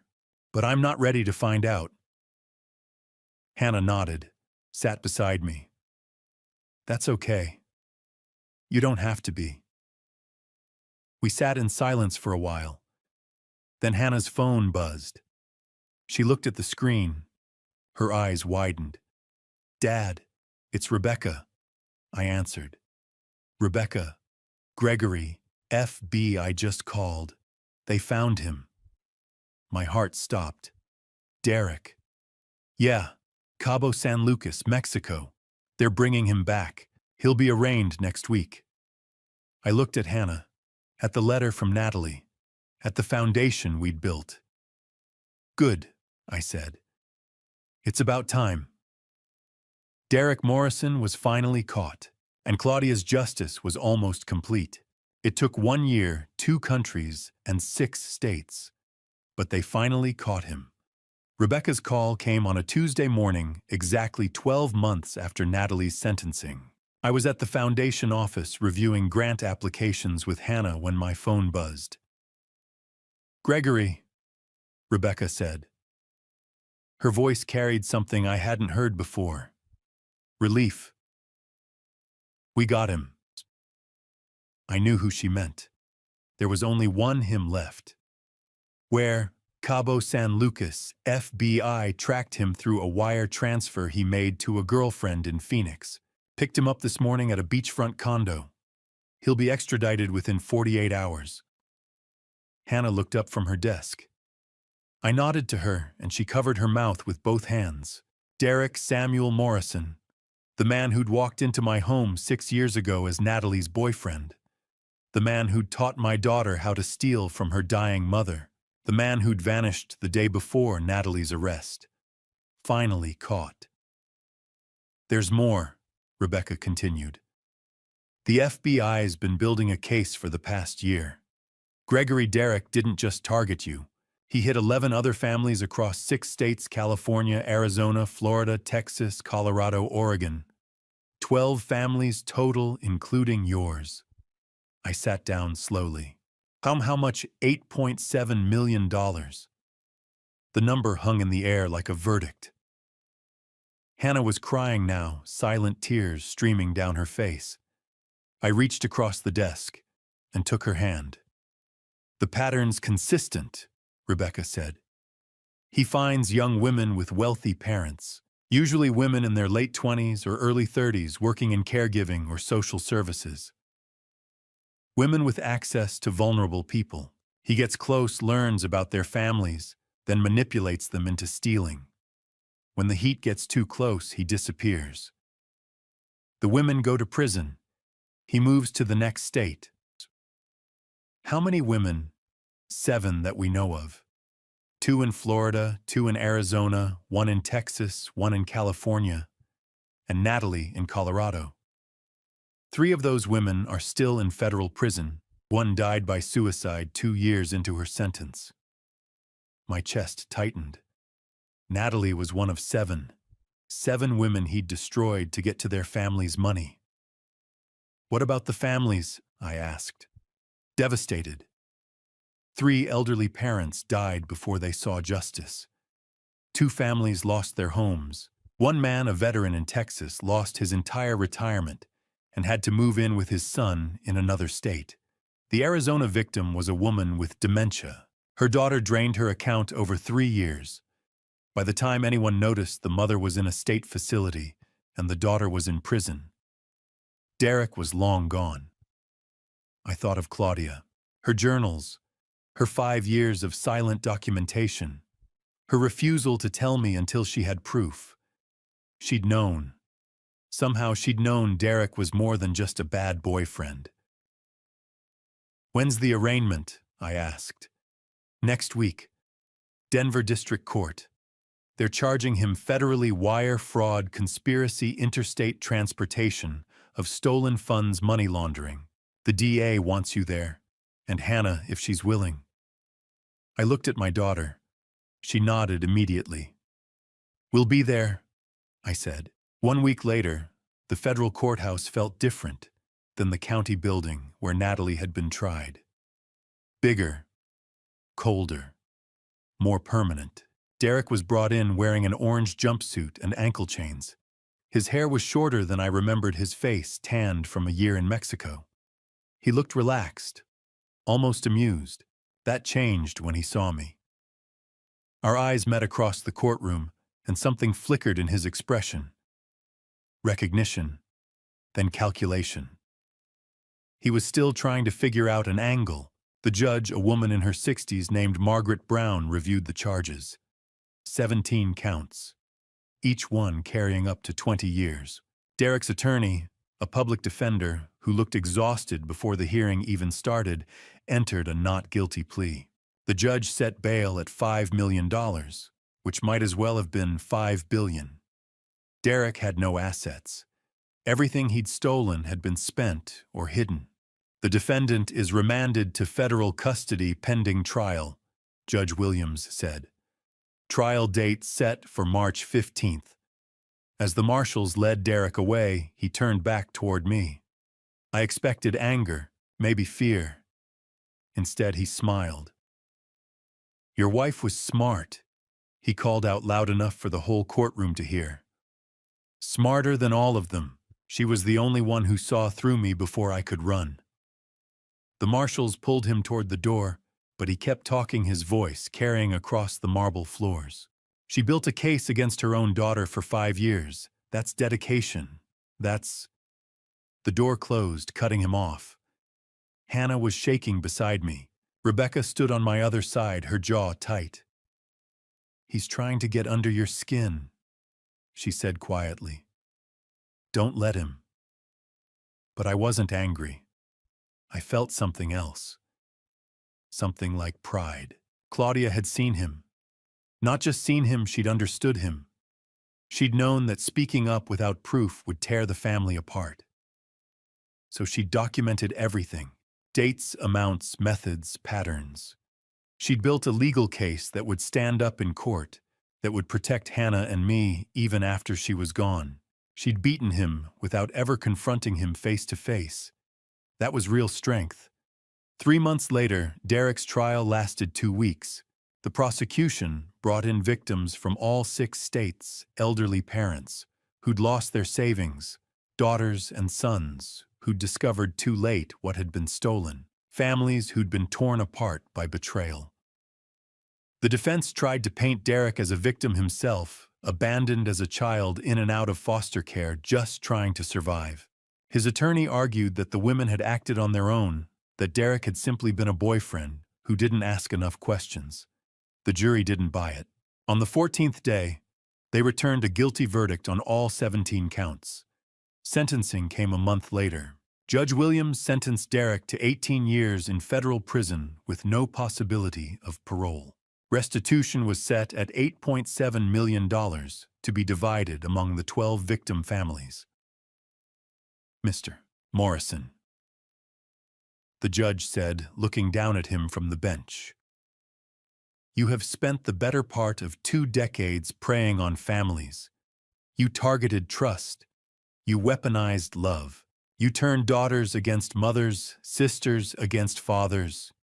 You left a trail of broken families and empty bank accounts across this country." She paused, letting the words settle. "This court will not show you the mercy you never showed your victims. 18 years. And I hope you spend every single day of that sentence thinking about the lives you destroyed." Derek said nothing. His face was blank now, all the charm and calculation finally gone. As they led him away, I thought of Claudia's letter. "Please don't let Natalie get away with this. Not for my sake, but for everyone else she might hurt." Claudia hadn't just saved our family. She'd saved every family Derek might have targeted next. I drove home that afternoon with Hannah beside me. We didn't talk much. There wasn't much left to say. When I pulled into the driveway, I sat for a moment, with my hands on the steering wheel, looking at the house Claudia and I had bought 30 years ago. "It's really over, isn't it?" Hannah said quietly. "Yeah," I said. "It's really over." She reached over and squeezed my hand. "Mom would be proud of us." I nodded, not trusting my voice. "Claudia, if you're watching, we got him. Both of them." The Claudia Coleman Foundation had helped 54 people in 8 months, 12 prosecutions, $340,000 recovered, lives protected, families saved. Derek Morrison and Natalie Walsh were both in federal prison. And Claudia's legacy wasn't the money she'd saved. It was the people we'd protect with it. Justice didn't feel like victory. It felt like an ending, and maybe finally a beginning. 18 months after I found that passbook in the trash, I finally understood what my wife had been trying to tell me all along. The truth doesn't just set you free. It demands something from you first. It demands that you look at what you don't want to see, that you admit what you don't want to admit, that you choose what's right over what's easy. Claudia chose the truth, and it cost her everything. But in the end, it saved us all. I was sitting on a bench in Washington Park on a Sunday afternoon in late spring. Hannah sat beside me, rocking a stroller back and forth with one hand. Inside the stroller, wrapped in a pink blanket with her tiny fists curled against her chest, was my granddaughter, Claudia Grace Walsh, 3 weeks old. Hannah had told me the name 2 months before the baby was born. I'd cried in the hospital parking lot for 20 minutes. "She's got Mom's nose," Hannah said, smiling down at the baby. "Look at that little thing." I leaned over and studied my granddaughter's face. She was right. Claudia's nose, Claudia's chin, maybe even Claudia's stubborn streak, judging by the way she'd screamed through her first diaper change that morning. "Your mom would have loved her," I said quietly. "I know." Hannah's voice caught. I wish she could have met her. We sat in silence for a while, watching joggers pass by and dogs chase tennis balls across the grass. The park was full of families, kids on bikes, couples holding hands. Life moving forward the way it always does. "The foundation hit a milestone last week," Hannah said after a while. "We've helped over 150 people now. 18 months, 150 victims of elder financial abuse who got legal help counseling or financial recovery." I nodded. I knew the numbers. I reviewed them every week. "We've recovered $1.2 million for victims across 8 states, Hannah continued. "And 8 states have adopted our model. California, Arizona, Texas, Oregon, New Mexico, Nevada, Utah, and Montana. They're setting up their own programs based on what we built. $1.2 million, 8 states, 150 lives protected. Claudia's $3 million was doing what she'd always wanted it to do. It was helping people. It was stopping predators like Derek and Natalie before they could destroy another family." "Evelyn called yesterday," I said. "She wanted to tell you that her grandson got into college. Full scholarship. He's the first person in their family to go." Hannah smiled. "That's because of the money we recovered for her. $15,000. It paid for his SAT prep and application fees. $15,000. The amount Natalie had stolen from a 78-year-old woman who'd trusted her. Now that same $15,000 was sending a kid to college. "Raymond's doing well too," Hannah said. "He's teaching again. Volunteers at the VA 3 days a week, helping other veterans avoid financial scams." Raymond Fisher, 83 years old, $22,000 stolen. He'd spent 6 months thinking he'd lost everything. Now he was teaching other people how to protect themselves. "And Irene, she's on our board of advisors now. She told me last week she's never been happier. She said helping other people heal has helped her heal." Irene Fletcher, 80 years old, $18,000, Claudia's friend and neighbor who'd been betrayed while Claudia was dying. Now she was part of the mission to make sure it never happened to anyone else. I looked down at baby Claudia fast asleep in her stroller. Her tiny chest rose and fell in a steady rhythm. Peaceful, safe, loved. "Mom would be so proud of you," I said to Hannah. She reached over and squeezed my hand. "She'd be proud of both of us." We stayed in the park for another hour watching the sun move lower in the sky. Then we drove to Fairmount Cemetery. It was our Sunday ritual now. Park first, then the cemetery. Hannah with the baby. Me with flowers. We walked slowly up the hill to Claudia's grave. The headstone was simple. Gray granite with her name and dates. Claudia Coleman Walsh, 1968 to 2025. She chose truth over comfort. Hannah had picked the inscription. I'd approved it immediately. I knelt down and placed the flowers at the base of the stone. White lilies. Claudia's favorite. Hannah stood a few feet back, holding the baby against her chest. She was giving me space. She always did. "Hi, Claudia," I said quietly. "It's me again." The words felt awkward at first, talking to a headstone. But over the past 18 months, it had become easier. Not because I thought she could hear me, but because I needed to say the things I'd never said when she was alive. I brought Hannah and the baby today. Your granddaughter, Claudia Grace. She's beautiful. You would have loved her so much. I traced my fingers over the letters of her name. The foundation hit 150 people this week. 150 Claudia. Can you believe that we've recovered over $1 million? 8 states are using our model now. You're helping people all over the country. My voice cracked. I cleared my throat and kept going. Thank you for the Passbook. Thank you for the journals. Thank you for loving me enough to protect me even when it hurt you. Even when it meant pushing me away. Even when it meant carrying all of that weight alone for 5 years. I closed my eyes and let the tears come. I wish I'd listened sooner. I wish I'd seen Hannah's pain. I wish I'd believed that you were distant, because of Natalie, not because of me. I wish I'd trusted you enough to ask the hard questions. I opened my eyes and looked at the headstone again. But I promise you this, your truth will never be forgotten. 150 people are safe because of you. And that number's going to keep growing. Every single day, someone's going to be protected because you had the courage to document what Natalie was doing. Because you built a case instead of just making an accusation. Because you chose the hard path. I placed my hand flat against the cold granite. Rest now, Claudia. Justice has been served. Derek's in prison for 18 years. Natalie's serving her sentence. Hannah and I are healing.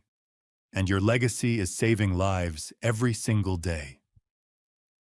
Hannah walked over and stood beside me. She knelt down and placed one hand on the stone next to mine. "Hi, Mom," she whispered. "We miss you. Every day." Baby Claudia stirred in her arms and made a soft cooing sound. Hannah smiled through her tears. "Your granddaughter says hi too."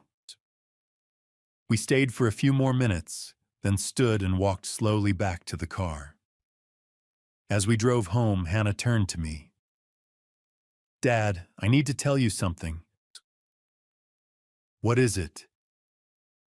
"I went to see Natalie again last week. That's twice now." I kept my eyes on the road. My hands tightened on the steering wheel. "How is she?" "Different," Hannah said carefully. "She's taking classes, accounting and business ethics. She's in therapy twice a week. She talks about Mom a lot, about what she did, about how much she regrets it." I didn't say anything. "She asked about you," Hannah continued. "She wanted to know if you'd ever consider visiting." "I don't know if I can," I said honestly. "I know, I told her that. But Dad, I think she's really changing. Slowly. But it's real." I pulled into the driveway and turned off the engine. We sat in silence for a moment. "Do you think you'll ever forgive her?" Hannah asked quietly. I looked at my daughter, 27 years old now, stronger than she'd ever been, a mother herself. "I don't know," I said, "but I know your mom would want me to leave that door open. Not for Natalie's sake, for mine. Hannah nodded. That's fair. She's got 4 more years, I said. Maybe by then I'll be ready. Maybe I won't. But I'm not closing the door completely. Your mom wouldn't have wanted that. Hannah reached over and hugged me. I love you, Dad. I love you too, sweetheart. That night, after Hannah and the baby had gone home, I sat in my living room with a cup of coffee and looked at the framed photo on the mantel. Claudia and me on our wedding day, 30 years ago, young and hopeful, and so sure we had everything figured out. We didn't have anything figured out, but we loved each other. And in the end, that love had been strong enough to survive betrayal, secrets, and even death. Some people say the truth hurts, and they're right. It does. The truth shattered my family, sent my daughter to prison, and revealed that a marriage I thought I understood had been built on secrets I never saw. But in the end, the truth is the only thing that heals. It's the only thing that lasts. My wife knew that, and now so do I. The Claudia Coleman Foundation would keep growing. More families would be protected. More predators would be stopped. More lives would be saved. Because one woman had the courage to choose truth over comfort. And because of that choice, her legacy would live forever. When I look at this family story, I see a man who mistook comfort for wisdom. I ignored patterns. I believed tears over evidence. I chose peace over truth, and it nearly destroyed what mattered most. Don't be like me. Don't wait until silence becomes proof. When someone you love warns you quietly, listen before it's too late. I learned this the hard way. God doesn't always shout. Sometimes He whispers through discomfort, through unease you can't explain. When I felt something was wrong and turned away, that wasn't peace. It was fear wearing a familiar face. This family story taught me that love without accountability becomes permission for harm. Here's my personal belief. Forgiveness is sacred, but boundaries are necessary. I don't see this as revenge. I see it as responsibility. In Grandpa stories like mine, age doesn't make you wise, humility does. I had to admit I was wrong before I could protect anyone else. I believe God allowed the truth to surface, not to punish, but to preserve what remained. My wife's silence wasn't rejection, it was protection. My daughter's fear wasn't weakness, it was clarity. And when I finally stood up, I felt God steady me not with anger, but with resolve. If this family story resonates with you, let it be a warning wrapped in grace. Watch actions, not apologies. Document patterns. And remember, love sometimes means saying no even to your own blood. If you're still here, I invite you to comment and share where you're watching from. If this spoke to you, consider sharing it with someone who might need it, and subscribe. If you'd like to hear more Grandpa stories and Grandpa stories like this, thank you for staying with me until the end. And a gentle note, upcoming stories may include fictionalized elements created for educational reflection. If this style isn't right for you, feel free to step away and choose content that suits you better.